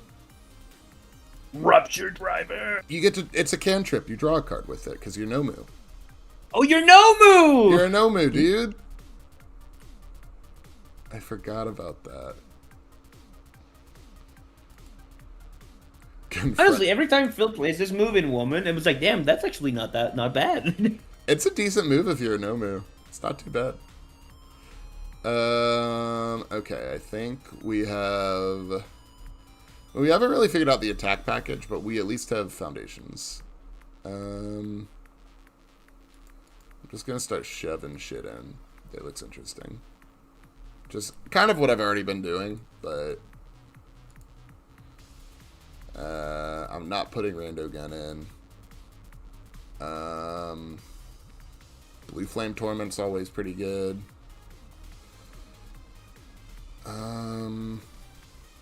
This is just gonna be a pile, man. We're villains. Triple 100 on a 4-diff, triple 100 on a 6-diff. That's true. We can just play True 100 on a 6-diff too, yeah. We just play the 4-diff, I think, truthfully. Although we do get to 10 health fairly reasonably quick. Yeah. Yeah, I don't know. It is when your 2-diff turns on. Yeah. Yeah, that's true. So we probably don't need actual factual True 100. I mean, it's fine. It's a good open. It's a good opener, yeah. Chrono Trigger's fine. Tetra Terror is interesting. I like Tetra Terror. Guess we don't really have the health to pay for it, but it's fine. Ultimate no. I do like I do like BFP. Big funny punch. Yeah. Force Quirk's probably fine. Where is your smile now, as Chris Bromley would call it.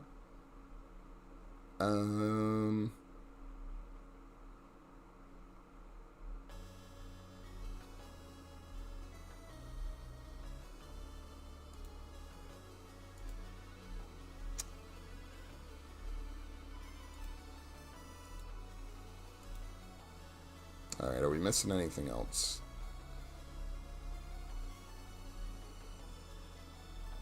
Teamwork.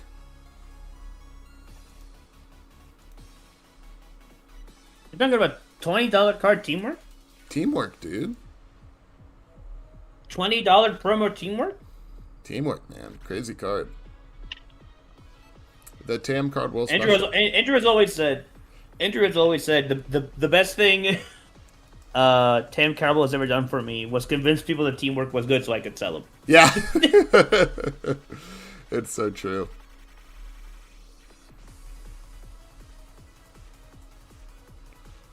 Oh, man, okay. This is probably a fine place to be. This is a fine place to be. Alright. Okay, we have 139 cards. I love it. Oh, it's like that, huh? I suppose so. Yeah, I remember when I said this was going to be quick. I guess not. That's okay. I'm going to make this. I'm not going to think about it super hard. Okay, the really good ones. Probably not that one. That one was cute. That one was cute. What was our idea with Superfly Stomp again? What's up? Superfly Stomp? Yeah. What about Superfly Stomp? You said to throw it in, right? Or am I crazy? So what Superfly Stomp does is if you have your 2 foundation, lets you target draw any card out of your deck. Because you mill it, then it instantly goes to the bottom of your deck with Dissolving Conflict. And then you can put it on top of your deck with Kirigiri, and then you can draw it. Yep, that's very good. Yep, that's very good. Okay. We don't need Ignited Arrow. Probably don't need Vile Seizing. And because it is also a bullet, it's uninterruptible. They can really stop you from doing it. Yeah, right. Yeah, we don't need Vile Seizing. Probably don't need Focused. Trigraph is like a 3 of. Violent Animus is a 3 of. Blue Flame's a fine opener. Rupture Driver's very, very strong.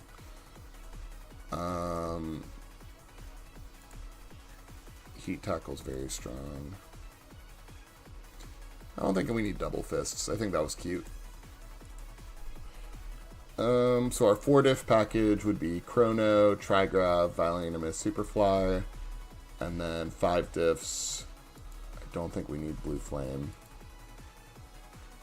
We don't need Gigant. And then 5 dip flies, we have Rupture Driver, True 100 is a 2 of, Chrono is a 2 of. Okay. Yeah, this makes sense.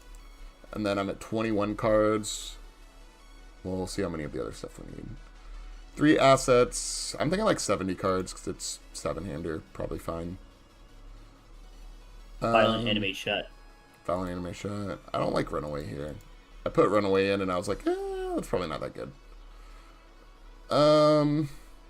Fine, yeah. Yeah, it's fine. We can cut Runaway.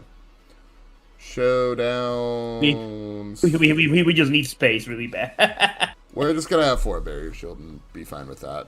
So, yeah, that's fine. And do House of Cards. Yeah, I like House of Cards. I like that one. That's a cool one. Okay, Yeah. I put in like 803 diffs, so we're gonna pick 2 that we really like and keep them. Probably no code edits. I think we have to have Nonagon because I don't have any other seals. No other ways of interacting with attacks. Yes, we keep 2 Nonagons. No Excited for Blood. Probably no sticky balls. Probably invincible body, question mark. Probably no imprisoned. We'll do like 2 of imprisoned maybe. And then probably no league. Like watching a master at work, you know? I don't know what you mean. A master cutter is out here just fucking... Just nuking everything. Okay. It's like the last 5 minutes in MasterChef. I know, right? So, zero diff wise, Keen doesn't do anything. Surviving is the best one. Quick to act is fine. Desperate times is fine. So we do 2 of this. It's a 70 card deck, so we want like maybe 10 zeros. So that's... Why did I hit the home button? So that's 3, 6, 7, 8. It's just 4x surviving. And then how are our block zones looking? We have a lot of lows. We have a lot of highs. Not a lot of mids. Neither of these are high or mids. I think 9 zeros is fine. That's fine. Okay. 1 diffs. House of Cards, 2 of great. Selling Old Debts, 4 of is great. Incubating 4 of is great. Battle 4 of is great. Plea for Reason is like a 2 of. Don't do this is a 2. We don't need that one. Treasure Hunting is probably just raw better than Settling. I think you want at least 8 of these draw stuff. So we'll just 8x those guys, yeah. That sounds good. Immense Showdown, I think stacking discard is really cool. Brute Strength is how we kill people. Or it helps us kill people, at least. Yeah. Dissolving is a custom card. Forced Quirk, I don't think we need. I'm going to go ahead and cut that. Bartender. Do we have any 6 checks? Probably not. Nope. So we can cut Bartender as much as I like that. Convenient Timing. It is another way to stack the bottom of our deck. I'll leave that for now. Citywise is a speed reset, but we also have normalcy, so we can cut citywide. Co-op. I'll cut it for now. Incompatible is a fine 2x. Rifle Arm is a fine 2x. Alright, so where does that put us? 81, so we need to cut 11 cards. I'm so in. We can't cut any mids. It has to be highs and lows. Probably highs. We can't cut any. We can't cut any mids. It is not allowed. It has to be highs. It's a funny situation to be in, huh? I know, right? I know, right? Okay, bye, House of Cards, even though I love you. Fuck you, Plea for Reason. We don't need you. Low-wise, I like all of these. I like all of these a lot. All the bad ones are mids, which is really funny. Yeah. It's almost by design. How did they know? How did they know? Try to do this? How did they know? How did they know? We probably just have to. If we were doing this like over again, it'd probably just find like an insane breaker mid block and just 4x it, and then just build the rest around that. I mean, I have Chrono Trigger. I'm just gonna 4x Chrono Trigger. Yeah, we'll just 4x Chrono Trigger, and then we'll cut 2x of something else. What are my highs? It's just Rupture Driver. Jeez. 2x Heat Tackle, I guess. And then 2x Violent Anime Shot, I guess. That's fine. Yeah, I'm down for that. Okay, cool. Cool.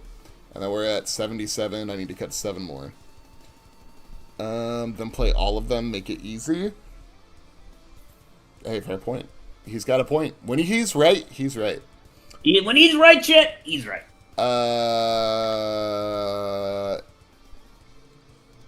Sure, no invincible body. That's fine. I'll live with it.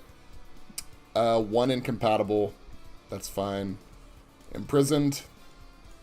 Nah. Who needs imprisoned anymore? We're at 72. I need to cut 2 cards.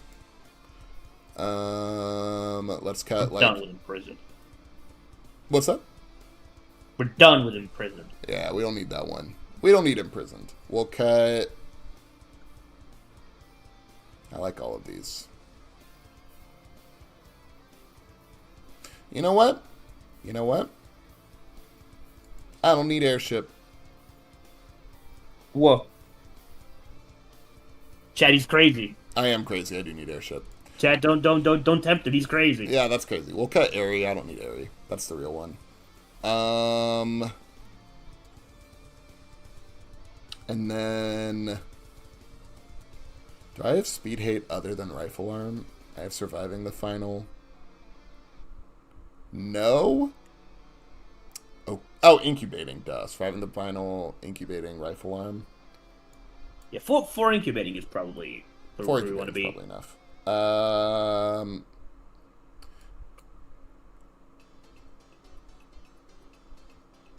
Let's...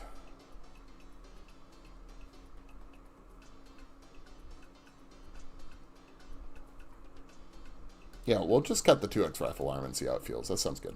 69. Oh, I get a bonus. I get to add a card. Oh my god. I get to add one. Do we have any mids that I like? No. I don't know. Just straight up no. Convenient timing can be a 3 of, I guess, since it stacks the bottom. That's neat. I don't know. All right, that's fine. All right, let's do it. Let's do it.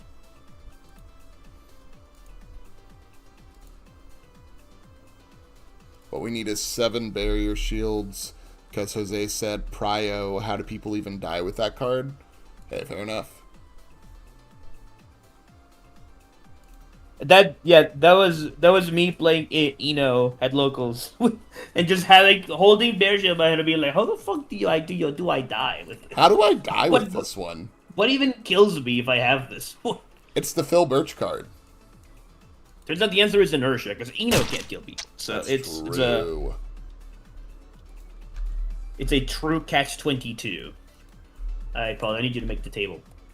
Yes, I need to get back into Streamlabs real quick. Now we're gonna go here. Hold on.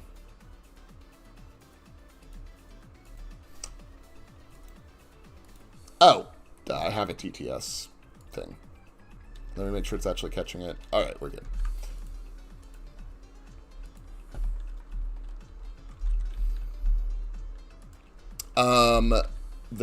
The server name is Jose. In all caps. The password is Jose in all caps. My God.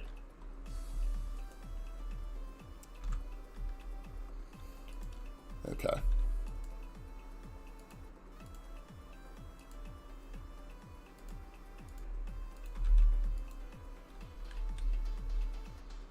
I'll find it someday, I promise. I believe you. Someday we'll find it. Someday. Someday, when we are wiser. And that's all I can sing. Copyright strike. What even comes after that part? When the world's older. When we have learned. It's a good one. I can't believe that they downgraded that song to be the pop song at the end of the movie. They were like, yeah, man, this one's not good enough. Right? Yeah, they were like, yeah, this one sucks. This one's not good enough. Crazy. Absolutely crazy. It's just weird that it got replaced by God Help the Outcasts. Yeah, which, like, good song, iconic song, but man. It's a good song. It's just not as strong as Someday. Someday just hit. Like, you've seen the musical, right? Yeah. Dude, that part of the musical gives me goosebumps every time. It's insane. It's so crazy emotional. It's so good. You did better than that. Well, your character's committed. You get +1 damage. Always. All right. My God, God, too many zeros. Dude, I haven't played. I haven't played a 7-hander in so long. I'm not used to this many cards in my hand. Dude, I'm not used to this many zeros in my hand. Look at this shit. Oh, dude. Look at these. Oh, I didn't even get that one. I put 4 back and drew 4. I need to put one of these back. We're gonna put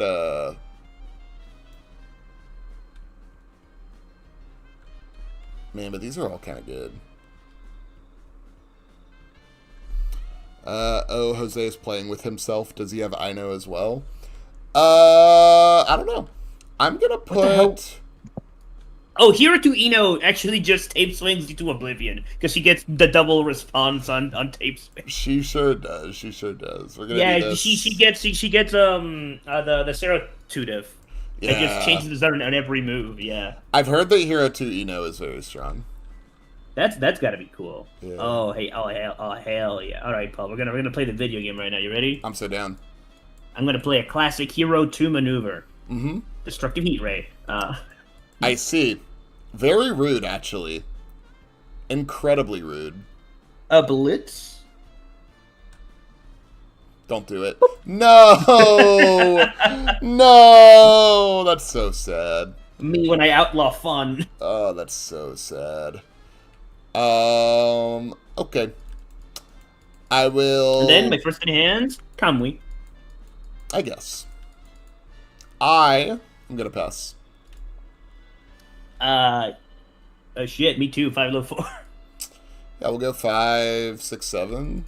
3, 4, 5, 6, 7, I guess. Full block. The legendary heat tackle. All right, I'm gonna respond Kamui. I suppose. And then I get to kind of punch you for free a little bit here, right? So I suppose. I think it's gonna be the shoulder toss on a 5. Mhm. Checks. Comes in with the +1 damage. And we're gonna Kamui here actually. Yeah, Another that's, +1 damage. that's pretty good. That's pretty good. Yeah.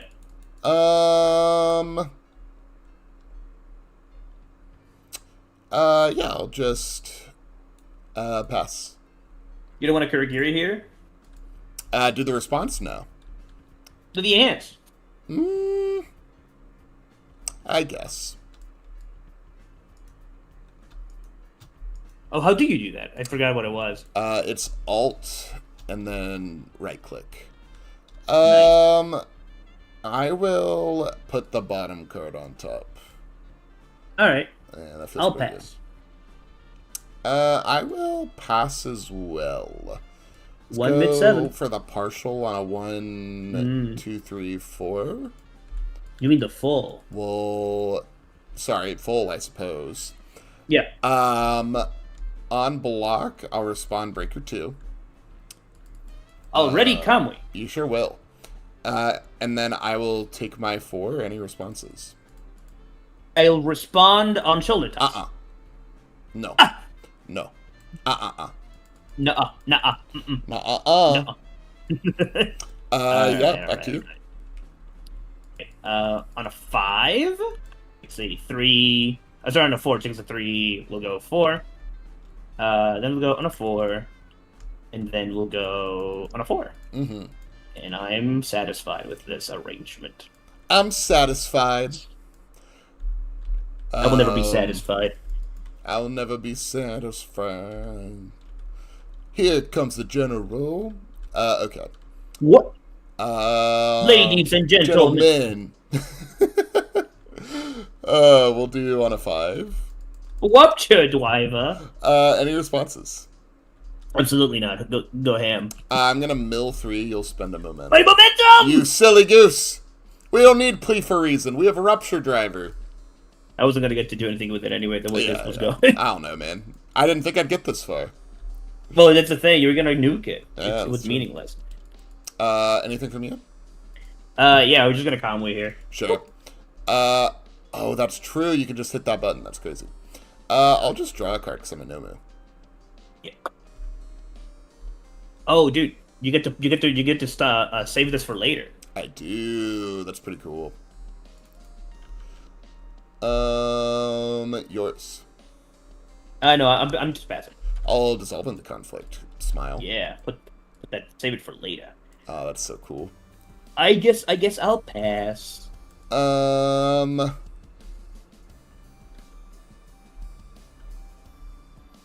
remove a card from my hand. I think For 2/2? funny enough it's gonna be Heat Tackle, and I'll give it 2/2. I guess I'll pass. It's gonna be a 6 for 6. I guess I'll block with this one high block. Sigh. Sigh. For My ass is so fat. My My lips ass are is so so buttery. I got hardened jab. Oh my god. Do you want to? and you know what we're gonna do. Oh yeah. Oh yeah. I think we're gonna play. I'm gonna play a violent anime shot on a 5. Yeah. Any responses? No. Yeah. First enhance. I'm super down to pass. -1 damage. Fine. I'll pass. -2 speed. Sure. I'll pass. 2, 4, 5. Got him. Got him. He took 2 attacks out of my hand. Sure What a did. loser. Well, this card doesn't really do anything, does it? I guess it's 4 damage. That's not worth it. 3. 1, 2, 3, 4. On a 4. 4. And I'll pass. We survived. We live another day. You know, it was really fucked up. I spent the momentum, and you were like, "Oh man, I don't even know what I was gonna do with that momentum." I did. I did. Me when I tell lies. Me when I lie. when I lie to my friend. Yeah. me when I lie for fun, unironically. Oh my gosh, that's All so right, funny. I'm gonna hit you with that unblockable. All right, you're not ready for this. I'm not ready. Let's do it. I mean, this movie's unblockable. Is it Ice Storm? Yeah, Oh, it's oh, pick shit. up all my foundations. Yes, yes, yes. Oh, my fucking- That is a good move. Sorry. All right, I think we fixed. I think we fixed. You're on Earth. I don't know what you have on Earth. It's unblockable. It's hard and frenzy. You're right. This is unblockable. Yes, you're absolutely correct. An absolute classic. Oh man, what a banger. We are gonna Kamui once, and then you're intense. Actually, remember that you could always say, actually, Jose, I don't want you to have this one. No, I definitely can. I think all the cards in your discard are the same or better than this one. So we're gonna wait a little bit. We're gonna wait a little bit. Yeah, we are gonna give it a damage. Yeah. That makes total sense. I am going to Kurogiri. Actually,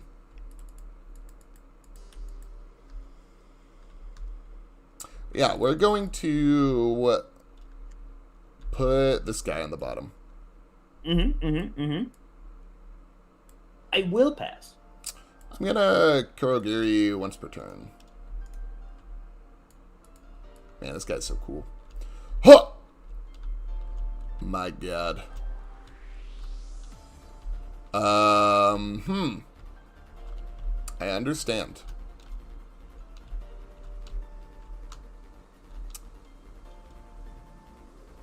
You know what?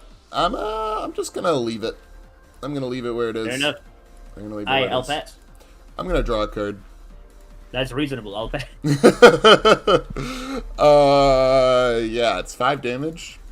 Yeah, for high 5. 5's fine. Damn, we put him at the number. I'm at the funny number. All right, we're gonna trigger some Kurogiri responses with this one on a 6. 6. No, absolutely not. All right, this goes. It This goes on goes the to bottom. the bottom. Yeah, that one goes on the Yeah. bottom for sure. That one goes to the bottom. That's so funny. And then I would like you to have. It's not hardened jab. Every single one of these moves is evil. Also, They're all evil. They're all really good. Part of me thinks it's acidic sledge. Because you don't have a momentum, but that's still really good. There are no good choices. Sadly, it's like Heat Ray maybe. It's like, yeah, that's kind of where I'm at.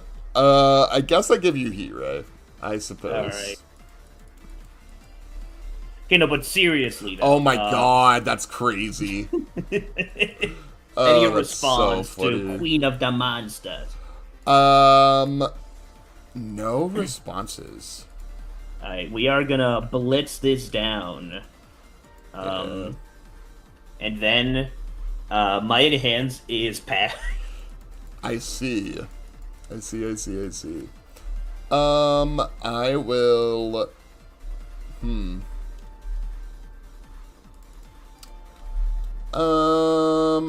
I think I am super down to pass. I got a 4-8. I think we're gonna partial on a 4-5-6. Well, it's on a free. Yes. And I will respond on the Yeah. check, and Yeah. the check passes. Yeah. I will ready. And I will take 4. Yeah. All right. Now we get to really now we get to play a real unblockable here with Hardened Frenzy. Checks a 3, 4, 5. It's not that unblockable. It's pretty good. Any response to Hardened Frenzy? No. All right. We are gonna give it 1 damage. Yeah, that makes sense. I will.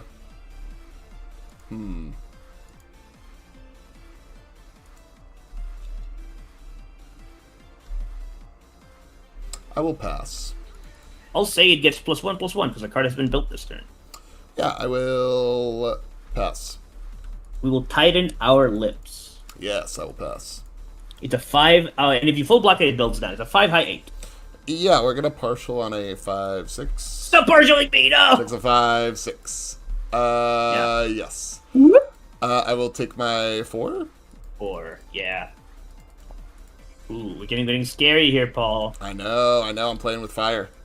I'm gonna have to sludge you. I'm gonna have to slime you out, Paul. Just the 3. You're gonna I didn't slime wanna see me? that. You're gonna slime me? That's crazy. I didn't want to see that. That's Alright. crazy. No responses on play now. This is fun. Oh, I don't like that. This is fine. Yeah, I know. Yep. -1 speed. If you Can this be not fine? Can I make this one not fine? No, this one's pretty good. I like this one. Can I put a request for this to not be fine? No, this one's good. I like it. I like this one. I have a heart attack. Have a heart attack. No, Die. Pass. Yeah, man, I'll pass. Like Yagami, this man right now. 3, 4, No, 5, Animus! 6.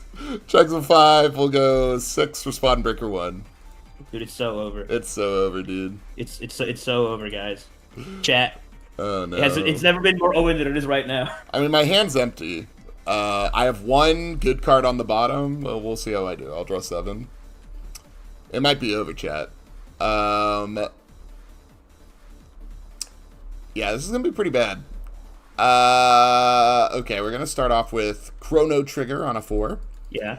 It will check. Any responses? No. I'm going to freeze this one. Okay. And then your enhance. I got nothing. I am going to make this a. Let me check real quick.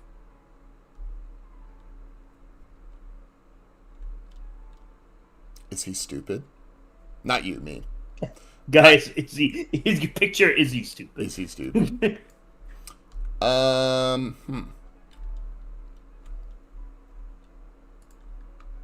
mean, we can just do that. We can just do things. Yeah, I'm gonna make it a low. I'm gonna make it a low. All right. And if it deals, I pass. you get nade on. I'll quick tact. I'll give it a speed. I'll pass. I am going to think about my life choices for a moment. I think we do that. Yeah, I'm going to Immense Showdown. I'm gonna put this one, and then I'm gonna put this one on the bottom. Thoughts? What am I gonna do about it? Yeah, fair enough. Yours? No, go ahead. Do everything. I'm gonna look at the bottom. I'm gonna look at the top. I'm gonna put this one on the top. I got nothing. I bet. I will send a 4 low for 4 at you. You can fight right now. Oh no! I still have to do it. You do. Ready, You do. Cowboy. You can't I still let have me to steal do you, it. guy. Oh, that's so good. I'm gonna form treasure hunting. Yeah. I'm gonna draw that. I wonder what it was. Who knows? Could be anything. Yeah, it could be anything. 5, 6, 7. Any responses? True 100 on a 6? True 100 on a 6, dude? What? I bet. Yeah, it'll get plus 1, 2, 3, 4, 5 speed. And then it will get 1, 2, 3, 4, 5, 6, 7, 8 damage. 8? It's an 8? Yeah, it's... Oh, I forgot about the first analytical. Yeah, it's 8. Yeah. So 9... Hold on. 1, 2, 3, 4, 5, 6, 7, 8. Yeah, so 3 plus 8 is 11. Cool. Minus 1? 2. Yes. 1, 2, 3, 4, 5. Yes, okay. I'm gonna give it a speed. I'll pass. Yeah, this is gonna be a 9 mid 10. I'll take that. I'll take 10 with Chris Smith. Yeah, we'll go 4, 5, 6. Checks a 5, 6. Any responses? No. Yeah, I'm gonna blow up this guy. Yeah. And let me take a peek. Plus 2 low, plus 1 high. This is a mid, and then that's that. We're gonna get rid of Destructive Heat Ray. Reasonable. Yours. I got nothing. I'm gonna give it 2 damage. You actually can't. You haven't removed that card. Oh, one of my cards. My bad. Yeah. My bad. Then I'll just give it 1 speed. I'll pass. 5, 4. I'll take 4. 4, 5, 6, 7, 3, 4, 5, 6. Do I need my character anymore? No. 7. Responses? No. Oh, wait, this doesn't kill you. You only blocked 1. Why did I think this killed you? I thought I got the 2 damage from that, didn't I? We're going to commit this one. Me when I do math. Me when I do math. I'm gonna blitz, and we're gonna give it 1/1, I suppose. Yeah. I'm gonna go to 2. This is the funniest outcome. Oh my god. I'm gonna go to 2. I oh shit, we both got left at 2. 4, 5. It's like I guess I'll go to 2, dummy. Yeah, we both got left at 2 though. That's the That's so funny. 7-handers that can't kill each other. That's so funny. 1, 2, 3, 4, 5. Pretty please. This would be so cool. Pretty please. Excellent. It would be so awesome. It would be so cool. Oh man. So Paul has a true 100 hidden at the bottom, I think. No, I picked it up. I have a you picked it different card. I have a different card. Can I have this one? Can I pretty please have this one? What are you gonna grab? You're gonna grab fucking anything, honestly. literally anything. All of these are good. What do I give you though? I can't give you any of these though. You know what? You can have this one. Honestly, it's a heat ray again. Yeah, right? literally. Yeah, you can have this one. It's fine. All right. I don't know. Sadly, I don't think the good one. Yeah, I haven't checked the good one that I need. I really need petty squabbles. Yeah, you do. Yeah, Yeah, you do. It. So I'm just gonna pay my momentum. I'm gonna put new training method in here. I'm gonna draw a card. That's so funny. Then I'm gonna blitz, build down new training method, and What's it that's gonna gonna build down fucking I don't know, man. Yeah, that's literally. I was like, I bet it can't be fixed. Yep. Something. Oh, that's so funny. Then I'm just gonna hope Paul can't pass a 4-speed move.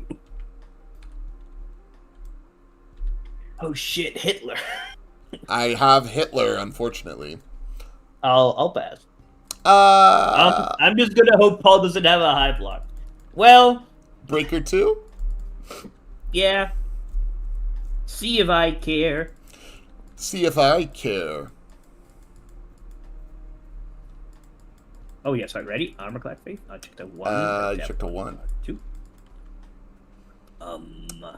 Funky breath. Me when I draw 1 attack. Yeah. I think I'm pretty good. I think I'm bad. Yeah. You do have a strong stage. You know, you have 3 cards in hand. We'll see what happens. Well, What? I had a strong stage until it can't be fixed. Landed underneath. I'll drop my 7. Holy. Okay. Okay. Oh, don't give me that. Don't say those words to me right now. Okay, this is fine. This is not as bad as it looks. This is not as bad as it looks. We finally have momentum. This is not as bad as it looks. What it's good for, who knows? But we do have momentum finally. Okay, we're gonna do this to start. Yeah. Yes. Yeah. Thoughts? No thoughts that empty. Okay. Here's what we're gonna do. I'm gonna freeze this Clay. one. We need clay. We need the clay to fill the hole in the lady. Lady. I'm gonna freeze that one. Yeah. What are you gonna do? The only thing I know how to do. It's all I can do, Dad. Okay. I think all I can do is Kurogiri enhance. Grab this cool one.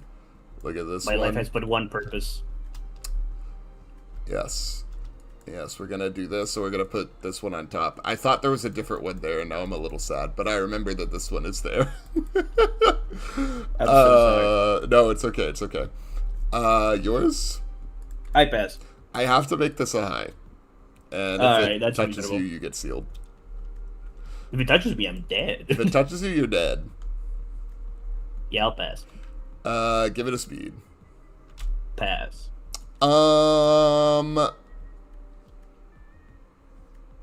It's 4 high for 3. No, he had a high block.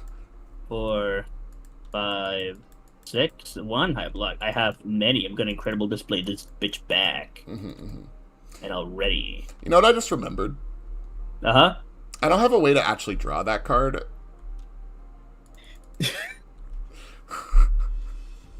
Uh-oh. Oops.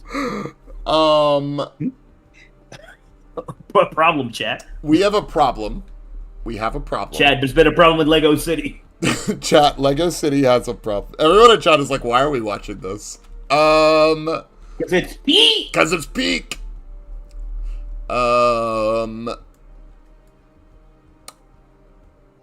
Okay, we're gonna do this. We're gonna check a 3. No. I drew one attack and I was like, okay, this is fine. We can draw another one. And then it's like, oh wait, but how do we draw the? It's like, wait, I can't draw the other one, guys. 3. Am I? No. Am I allowed? I mean, I can do that. I need to look real quick. Oh my god. Okay. You know what? I'm okay with this. 2, 3, 4, 5. This is fine. This is so fine. Oh my Neither of god. us put deadlock in this thing, huh? I think I might have, but I don't have it. No, I have Deadlock Stun 3. All right. Okay. All right. Okay. Oh, okay. Hold on. Okay. We're just gonna pretend this isn't happening. This is peak universes, truly. Move along. Everybody move along. There's nothing to see here. Nothing to see here, guys. Nothing to see. My god. Okay. Please. I'm gonna draw 5.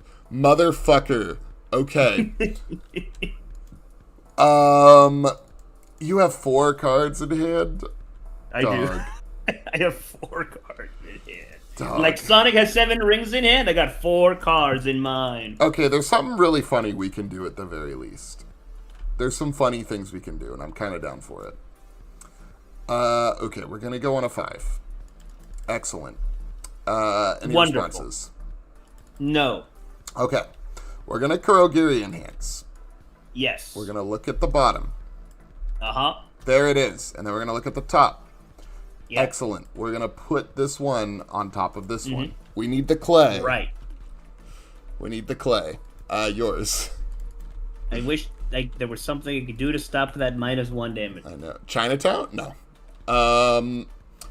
I will say I'm a Nomu, so I draw this card. That's true. I'm a no I will pass. I'm gonna give it a speed. I am. Yeah, that's fine. I'm gonna remove this, and it gets 2-2. It does get 2-2. I'll pass. Okay. I'm gonna mill 3, and you're gonna spend a momentum. I will spend my momentum. Excellent. What order do I want them in? This order is good. This order is good. Okay. I'll pass. This is a 7 high for 6. Sure is. I'm gonna look at a 9, 4, 5, 6, 7, 8, 9. Okay. When I make the check, I'm gonna just pick that up. Uh-huh. I'm gonna manly this down. This makes sense to me. Okay. I'm gonna ready Convoy. This makes sense to me. Excellent. We're gonna go It on makes a, sense to me too. We're gonna go on a 5-6. What do you think it was the second Check rupture? a 5-6. Do you have any responses? I did not expect second. No one rupture. ever No expects response. the second rupture driver. It's true. Yeah. People don't talk about it very much. But it's true. It's true. It's true. Okay, I am gonna do something cool here. I'm going to start by milling 3, and we're gonna put that rupture driver on top. Ooh.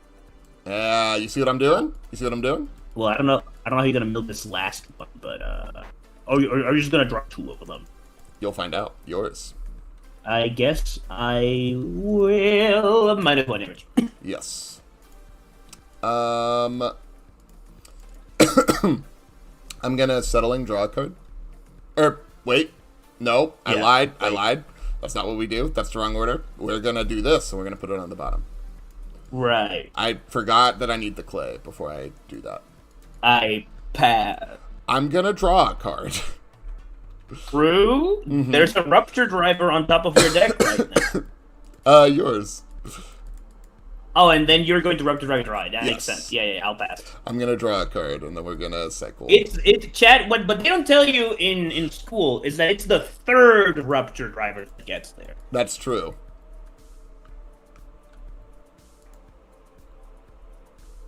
Pretty please. There we go.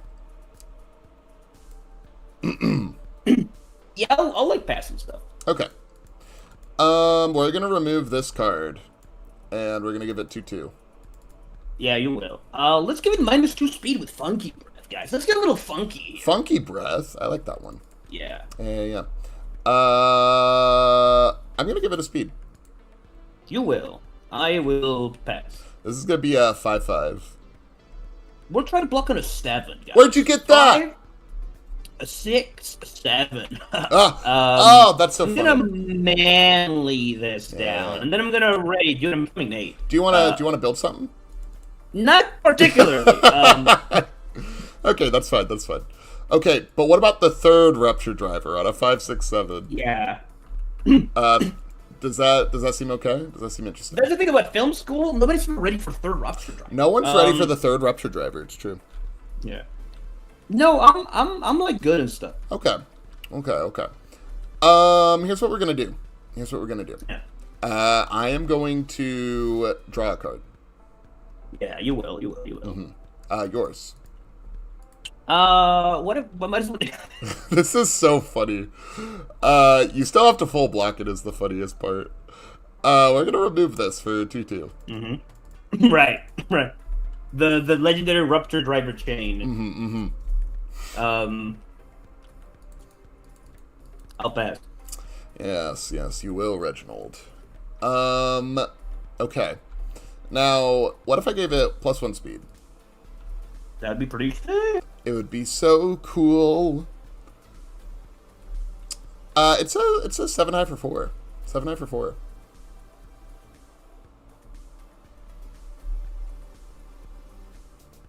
No block. You're gonna deflect 4? Nice. I like that. Okay. Now, I have 3 rupture drivers in my card pool. How would you feel about one more? 5, 6, 7, 8. 5, 6, 7. We'll go 8. Any responses? No, not the Omega rupture driver. I should have blocked it. And then we have Superfly Stomp at the very end. Oh my god, that was He is slick with it, guys. you know, He guys, is all you Rupture have to Drivers. do is tutor 4 Rupture Drivers and you win the game. That's all. That was awesome. That I was liked so funny. Oh my gosh. All right, go again. Yeah, please, let's go again. Oh my god, I'm dying. That was so chaotic. That's what it's like to be rupture driven, Chad. Write it down. Oh my god. right, Rupture this driven is by good. retribution. Oh shit. That's the crazy before and after. Yeah. I love a good before and after. We're gonna put these 2 back, and we're gonna draw 2. Okay.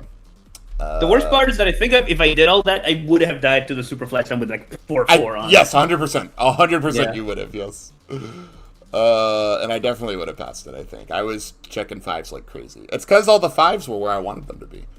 Yeah. 3, 4, 5, 6, 7. We'll draw. Well laid plans. Yes, indeed. I think we need foundations because you can kind of explode sometimes. So we're gonna do that. We're gonna do that. We're gonna do that. We're gonna try this. We're gonna try this. Okay. All right, I'm just gonna draw 5. I'm gonna attempt to play Heat Ray. You're gonna flip one of my good ones, are you? I feel like you have something worse on the way. You know what? What's in your discard? Let's see what's in your discard.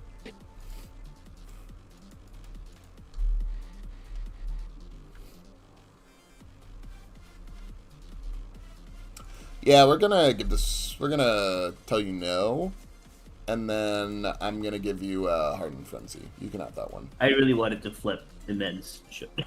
I know you did. I think we all want to I flip did. Immense Showdown. I did want to do that really bad. Yeah. I totally get it. So, I don't know, Acidic Legend of 4. I see. Okay, interesting. It's fine. You got Battle for Dominance, it's fine. Anything from you?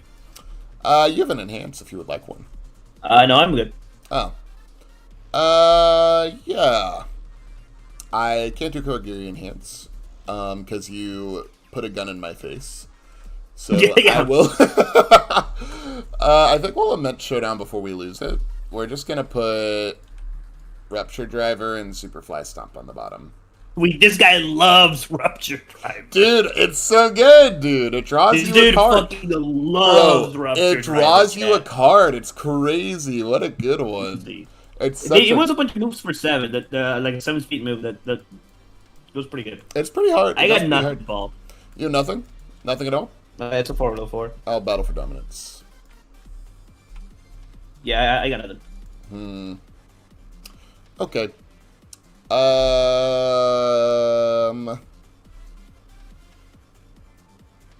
think 4's fine. Queen. My queen! We'll tap these ones. We'll do this. And then we'll pass. -1 speed. Pass. On a 6. Full block. Smile. Already our boy. I like it. Hard and defensive. No! Yeah, this is fine. 1/1. Mm-hmm. If you full block it, You get to something build will it. happen. Yeah, you get to build it. Yeah, this is fine. I'll pass. By 5. I don't have momentum, but we'll still go 5, 6, 7, 8. Oh shit, I forgot about 6, convenient time. 7, 8. I can't do the thing, but I will still take 3. Yeah. Yeah, take 3. I'll ready. We'll go Petty, shaving Bakugo, and I'll pass. Shaving Bakugo is crazy. We gotta shave his beard. We have to shave Bakugo. Bro, his beard is out of control, dude. I'll draw a 6. I think this is all just okay. This is all very okay. I think we just set up. So we're going to go on a 2. We're going to go on a 2-3. We're going to go on a 3. Then we're going to go on a 3. And yeah, this is fine. I'll pass. I don't like that you ended up with that one. I thought it was cool.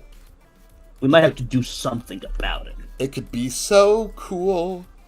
Are you gonna seizing? No, no, leave my stage alone. Leave my stage alone. Leave my stage alone. Leave Brittany alone. Leave Brittany alone. Leave her alone, dude. And then Frenzy. I This is will rude. respond. I don't like this. We need Chrissy to wake up because I do not like this. Because you wake up, and then my first move is gonna be a +1 damage. I don't like that. Fine, I'll pass. Let's go ahead and Conway. Fine, I'll draw a card. Actually, it looks weird. Whatever, I'll draw a All card. right, you can draw a card. It's, Yeah, well, whatever. Yeah, whatever. I'm not happy about it, Like- but I'll draw it. I Like guess. whatever. I guess. Yours. I got nothing. 7-6. I'll pass. I'll take 6. If you full block it, it builds down. Oh my god, I just. I did. I just took 6. All right. Don't All play. right, all right, all right, don't all right. play a throw, please. Don't play a 12 damage throw, please. A jab, most hard. I love hard jabs. Any responses from you, Paul? No, this one's pretty good. All right. Comes in with +1. It is lethal. We will Conway. Sorry, we will harden jab. We'll pick this up. We'll build 1 down. Pass it around. Yeah, I will just pass. 3 mid-fix? 3, 4, 5. Checks. Breaker 2. No. Okay. And already. It's a ledge. No. I'll tap. Here. Mm-hmm. Responses to Sludge. Let me see. I don't think there's anything else I want to give you. No, this is fine. Alright. We will Blitz, put this in here. Mm-hmm. Blitz Sludge. I'm gonna get Sludge. Shoulder Toss.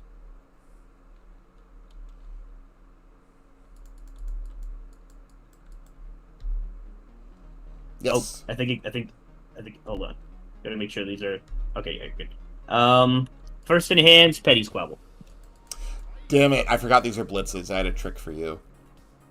I hate blitz. I was gonna barrier shield your ass. Well, you still can. Yeah, but it doesn't matter anymore because we're petty squabbling now. Yes. Oh, I'm so sad. I was gonna get you. Fine. What do I not need? Guess it's these two. The squabble is always petty. I'm so mad. Yes. That was so wrong.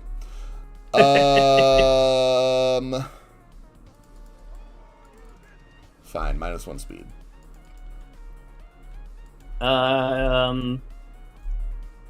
Sure, petty squabble. Give me that. Give me that. Give me that. I should have gotten that. I should give me that. Give me that. I should have gotten that. I'll pass. It's a 4 low 7. 4, 5, 6, 7, 8. Oh, that 3, would also 4, be pretty 5, 6, 7, 8. Full black. good. Okay. Okay, guys. Please stop. Here's where it gets intense. Please stop. It's like the circus with how intense it is. It's like digital. It's like an amazing digital circus. 7.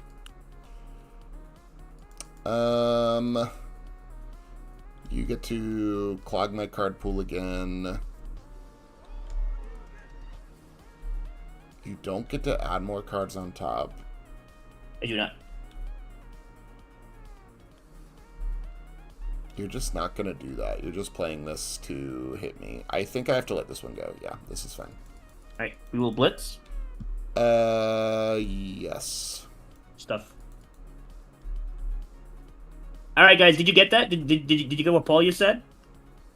What's up? You know what Paul you said? He said he's scared. No, I ain't scared.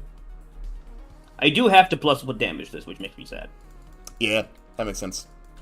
I'll pass. 4, low 6. 4, 5, 6, 7, 8, 9. 5, 6, 7, 8, 9. Full block. Don't play another one, please. You did have to commit. Please don't play another one. 5, 6, 7, 8. I shouldn't have thrown away the barrier shield. I didn't know I was going to draw into 2 more low blocks. Well, yeah. Yeah. I was like, okay, I need the low block for this one, and then I drew into 2! Crazy. That is okay. Game 3. Yeah. Game 3. This is very fun. I enjoy these. I enjoy these 2 decks against each other. It's cool. Yeah, this is like a funny amount of interaction happening. It is very funny. I dig it. Fucking Rupture Driver. I'm getting Rupture Driven, dude. Oh, sorry. I sent you a gift. You're stealing all my cards. 3, 4, 5, 6, 7. I'm going first. This is fine. This is so fine. This is also fine, I guess. Oh man, Petty was a cool one back in the day. I agree. I like Petty. All right. I wanted to use Petty again, but I couldn't because I needed the damage. Yeah. I was like, if you did it, I was just gonna cancel it, right? So it was like there was actually no reason to turn that on, and I had the low block for that one, but it was just like, sorry, it was this one, I swear, and then this is on a 3. Makes sense. What the fuck is the enhance on? Oh, fair enough. Yeah, it just lets me stack early. I'll just draw a card. Lets me stack early. That's all it is. Method, armor clad. Oh my god, what's happening? You really wanted me to have that. It just couldn't be fixed, Paul. That's a very analytical observation you made. Shaving Bakugo. We can't shave him, man. He doesn't have any hair. Build Shaving Bakugo with new training method. That's so funny. Sam Tate says play Sweeping Dagger. Can we? No. But it would be funny. I'll draw 5. I hate it here. Yeah, me too. You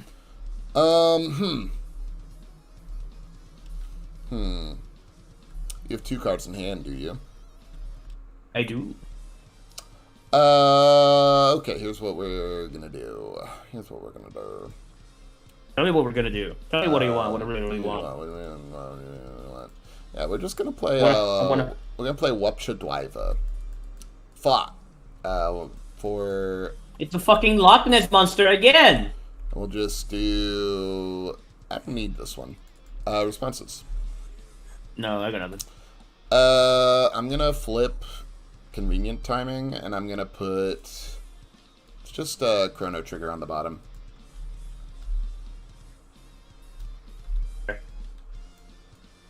Yours. I'll pass. We'll Kurogiri once per turn. Yeah, we'll put this on top. I'll pass. He says play Freebird. And I'm free, because I'll draw a card. I'm going to draw a card. Yours. I got nothing. Can I afford to give it 2/2 right now?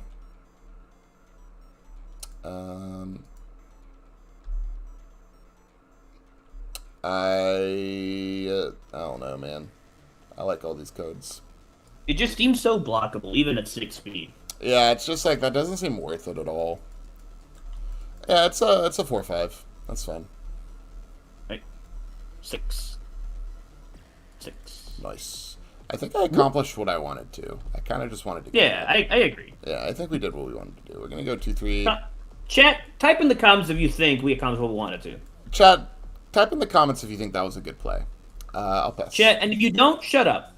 And if you don't agree with me, chat, I got 6 at the final round LC this weekend. So I mean, yeah, I'm kind of you can't argue. You can't argue with that. Yeah.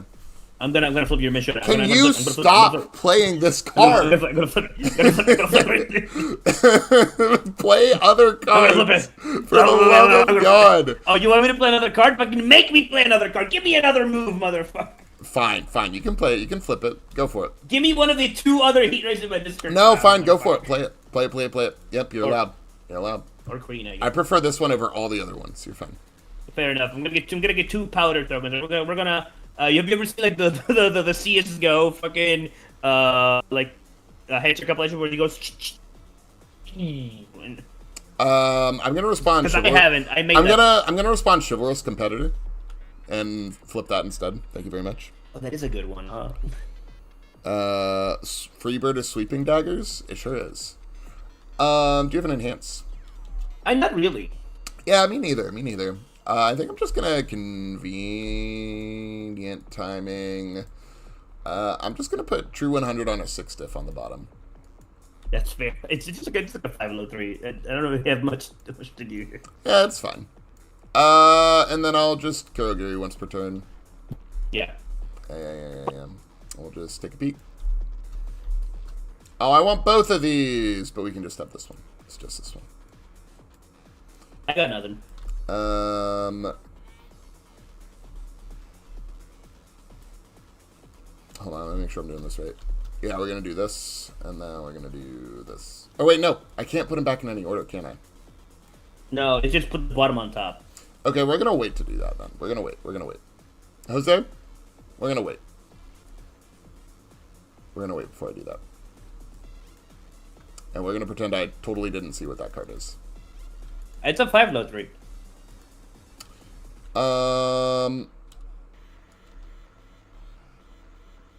I feel inclined to take 3. Fine. Already this can't be fixed. Yeah. But surely you can't let me have this one. No.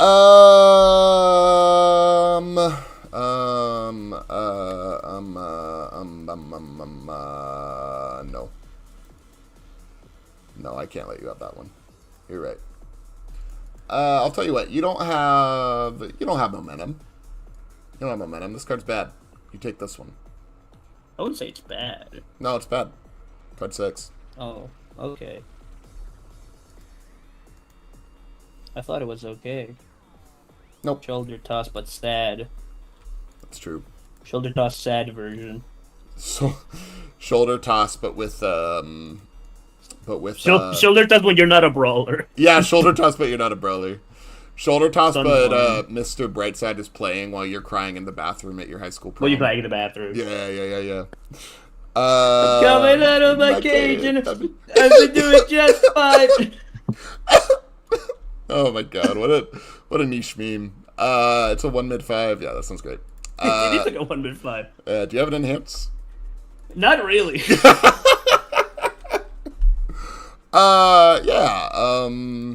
Huh. Yeah, I'll just pass. 1 mid 5. 5's fine. Yeah. Block, motherfucker, block! No. I command you to block. Nope. I refuse.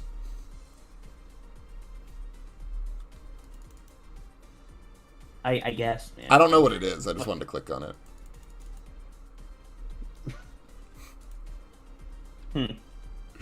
What are you gonna do? You want to play this one? I bet it sucks. Honestly, dude, not much. I bet it's just acidic sludge. I think I'm gonna check a 3. It's gonna be a problem. Yeah, I think so too. And then I'm gonna fucking explode. I'm just gonna go. I think I agree. Yeah. But at least you have a deflect. You have a deflect 4 for next turn. So. Analytical, and I'm gonna go tight lipped, and then I'm gonna. Oh, would I take 2 5s? Okay, fair enough. Yeah, that's fine. I like how I picked up that breaker block and then never used it. Well, it was the threat of the breaker block that mattered, you know? Yeah, that's true. I'm playing mind games. Holy mother of goodness.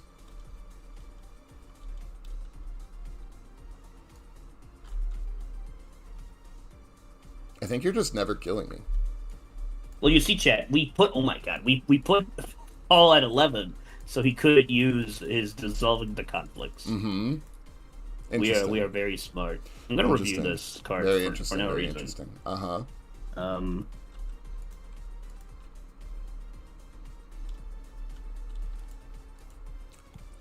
What are you gonna do, big boy? Step on me?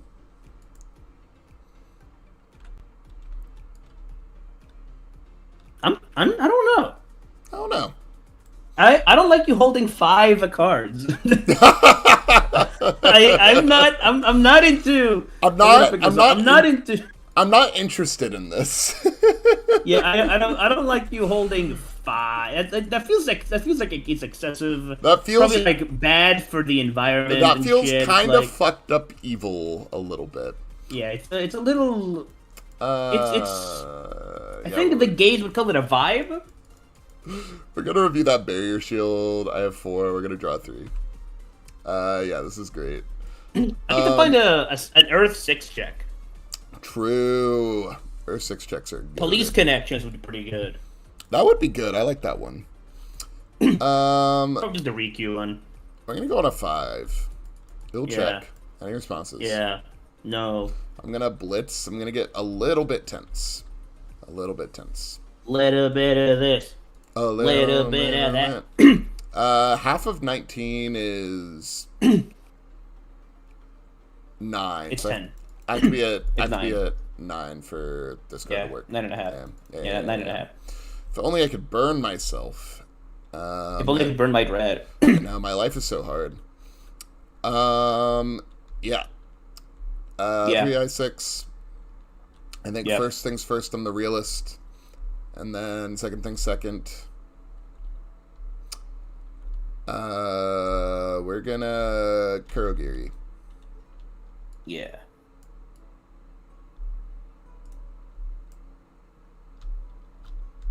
Oh!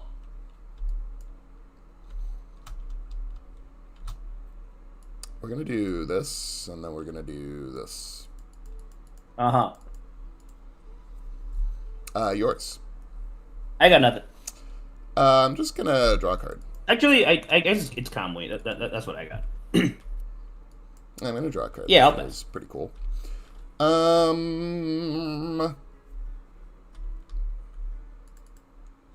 Yeah, it's a 3/5.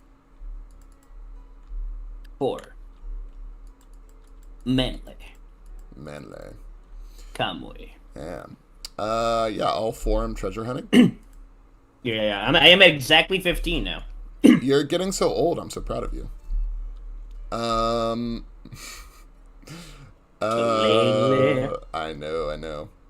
Been wandering.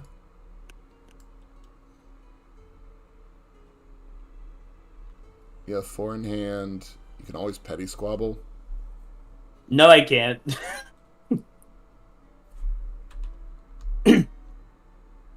I guess. At least not once. That was fucking heat tackle on the board, right? Yeah, you're right. What am I talking about?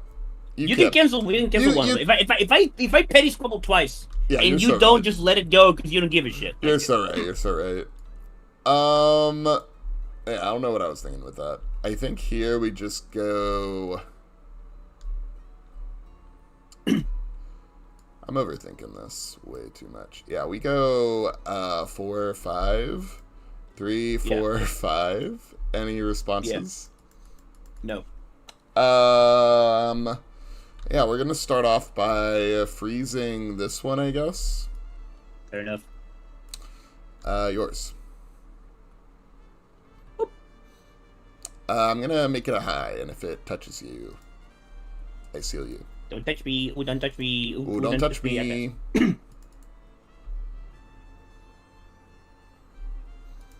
Yours. No, I got nothing.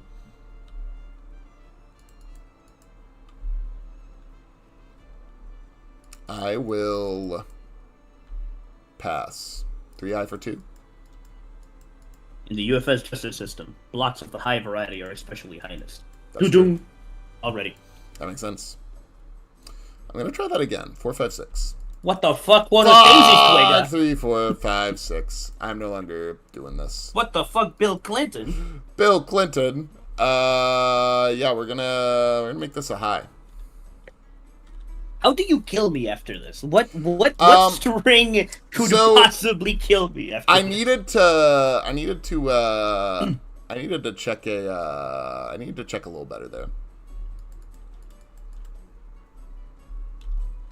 You want to free something just in case? No, I think it's fine. All right, calmly. Oh man, yeah. Okay. Okay. I think I'm just gonna fucking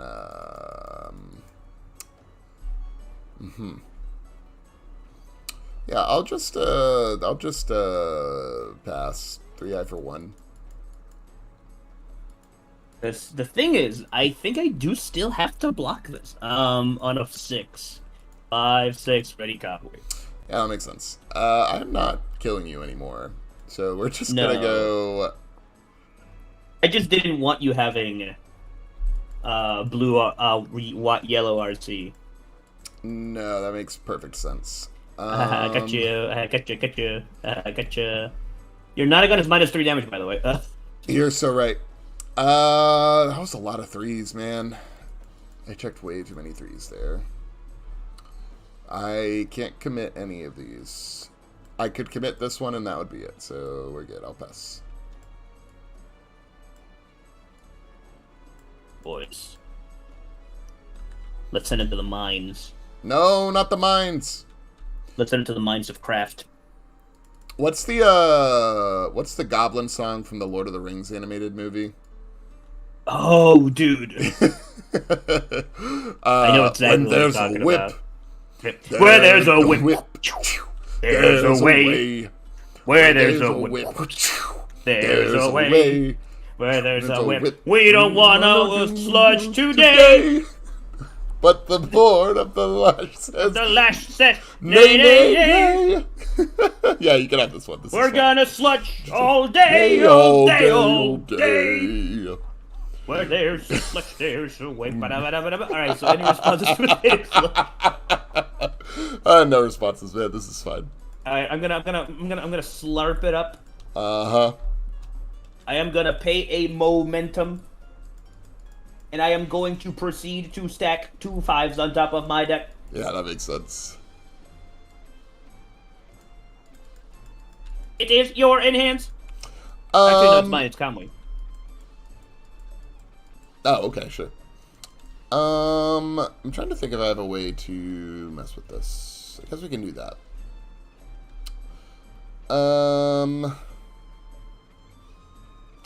Yeah, we'll dissolving the conflict enhance. We're gonna put this on the bottom. We are going to Petty Squabble commit the other one. It's going to Fate Shield. I guess.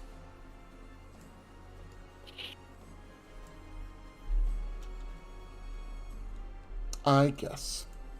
This is called yes. foreshadowing after Paul talked about Petty Squabbles for an hour straight. I know, dude. I know, dude. I've talked about that card so much. Also, this got +2 damage. I forgot it randomly does that for some reason. Yours. I suppose I'll just pass. For 7. Oh wait, no, sorry. I did that wrong. Do you mind if I do Kurogiri enhance? Yeah, go ahead. I appreciate it. I was like trying to do the math on how like I did this, and then I was like, oh yeah. Yeah, you were doing like the whole procedure. Yeah. I had a whole procedure, and then I was like, oh, he committed my guy. That's so sad. I'm gonna battle for dominance. Remove this draw card. Yeah, absolutely. It'll be go that ahead. one. Yes. And then we're good. It's a 4-7. We're gonna go 4, 5, 6. We're gonna check a 5, 6 full block. Yeah. We will flip it. I guess. Because we have to. I'm gonna ready. I'm gonna attempt to play Queen. Oh my god, took the 5. Let's go. Okay, so goodbye, Queen. Good. Yes, goodbye, Queen. What would you like it to be? I want you to have... Destructive Heat Ray sounds terrible to give you right now. Hardened Jab seems pretty bad to give you right now. Frenzy is fine. Frenzy is fine. I can live with this.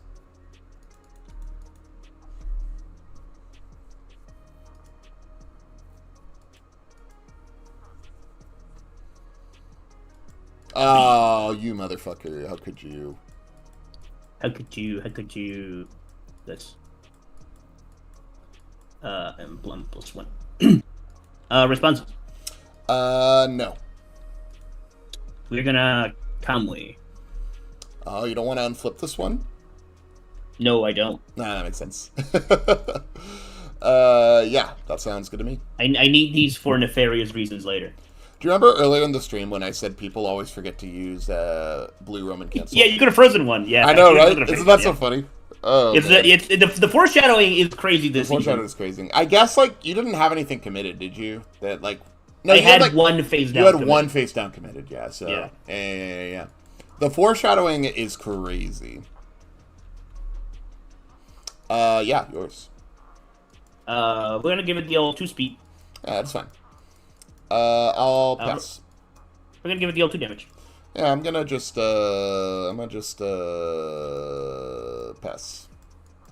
We're gonna give it the old 1 damage. Yeah, that makes sense. I'm down to fucking pass. It's just a 5/11. Pippa is right. This one does get big. A 5/11. Yeah. Never forget. We'll go 5, and it passes. No, it doesn't. No, you're at 11. No, that's right. 5, 6, 7, 8. What am I doing, dude? Oh my god. I thought you were gonna set this one to print it. I also thought I was. Jose, is this what we call throwing? Is this what we call throwing? A little bit. Would you like to do something else? Printed damage, please. Printed damage is good. It's a 5/6. Oh lord. Well, I guess I'm ruining the bottom of my deck, but it's fine. Yeah, I'll just take the 6. Fair enough. Yeah. We're gonna go on a frenzy on a 6. 5, 6. That makes Any sense. response from you? No. It gets 1/1. Uh-huh. Yours. I'll pass. If you full block it. No pass. If you would have damage, but it wouldn't do anything, so it's just 5/7. It passes. Oh shit, the Hondo. It passes. This time it passes. I'll take 4. Yeah, ready, Conway. Uh-huh. We will attempt to play shoulder toss on a 7. 6/7. Take it back. He's not going to do it again. We will- He's not going to do it again. He's not going to do it We again. will attempt. He's not going to do it again. I wish you had fewer cards in hand. We will attempt to play Acidic Sledge on a 7. 5, 6, 7. That's the funny number. Do you have a response to Acidic Sledge? I wish I did. We're gonna put this here, and then we are going to put 2 5s on top of our deck here. I don't run 6 checks. I think I threw this one pretty bad. It's okay, Paul. For half of this turn, I was operating under the assumption Sludge could stack your deck. It can't. No, it So can't. I was gonna try to whittle you into 2 cards in hand, and then Sludge put 2 high blocks on top of your deck, Petty Squab. Now that would be really funny. That's what I wanted to do. That would be really cool, actually. I kind of like that idea. I used to do that. I used to be able to do that with weird lines involving specialized sound waves and stuff like that. Yeah. If they couldn't block it or something. Oh, that's so cool. That is cool. I like that a lot. Thank you for the game, Paul. Thank you for the game. That was very fun. I am super down for more Hero 2 in the future. I think it is a neat format.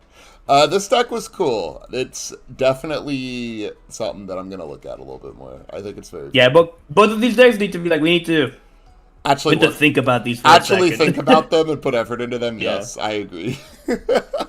I think if we gotta sat think down about for this an for a second. hour and genuinely thought about them, they would be much better. But they're very funny for sure. Yeah. Oh, man. All right, well, let's go ahead and call it there, I think, just because it's pretty late in our time. But, chat, thank you all so much for hanging out and watching. We hope you enjoyed. Hero 2 is really fun. Give it a shot. We had a good time. Put some thought into the deck, and they'll probably be better than ours. But at least you got to see us be clown cars for a little bit. And then we hope you enjoyed the final round discussion. There's more LCs this weekend. Go support your local game stores. Go play in LCs. Go enjoy Universus. It's a great game. And it's still fun. Go get your heat raised. Yeah, go get your heat raised. UVS is still fun. So go hang out. If you live close enough in the Florida area and you want to hang out with us in person, we're going to be at the Counterspell Games LC this weekend in Jacksonville, Florida. Come hang out, come show up, come tell me that I'm bad at UVS, and then beat me at the Come game. see Bert or something, whatever Yeah. Paul decides to play that morning. Yeah, I'll figure it out in the morning probably. But yeah, come hang out. Come tell me that I suck at the game, kick my ass, and then steal my promos. It's gonna be great. With that, And then watch chat, Paul top 8 somehow at 7th place. I still don't know how I did it last weekend, truthfully. But yeah, It's the reverse karma from bubbling in Buffalo. It's the reverse karma. it is the reverse karma from Buffalo. Oh my gosh. Well, I love you all. Have a wonderful night, and I will see you all Wednesday for Riftbound with Tam.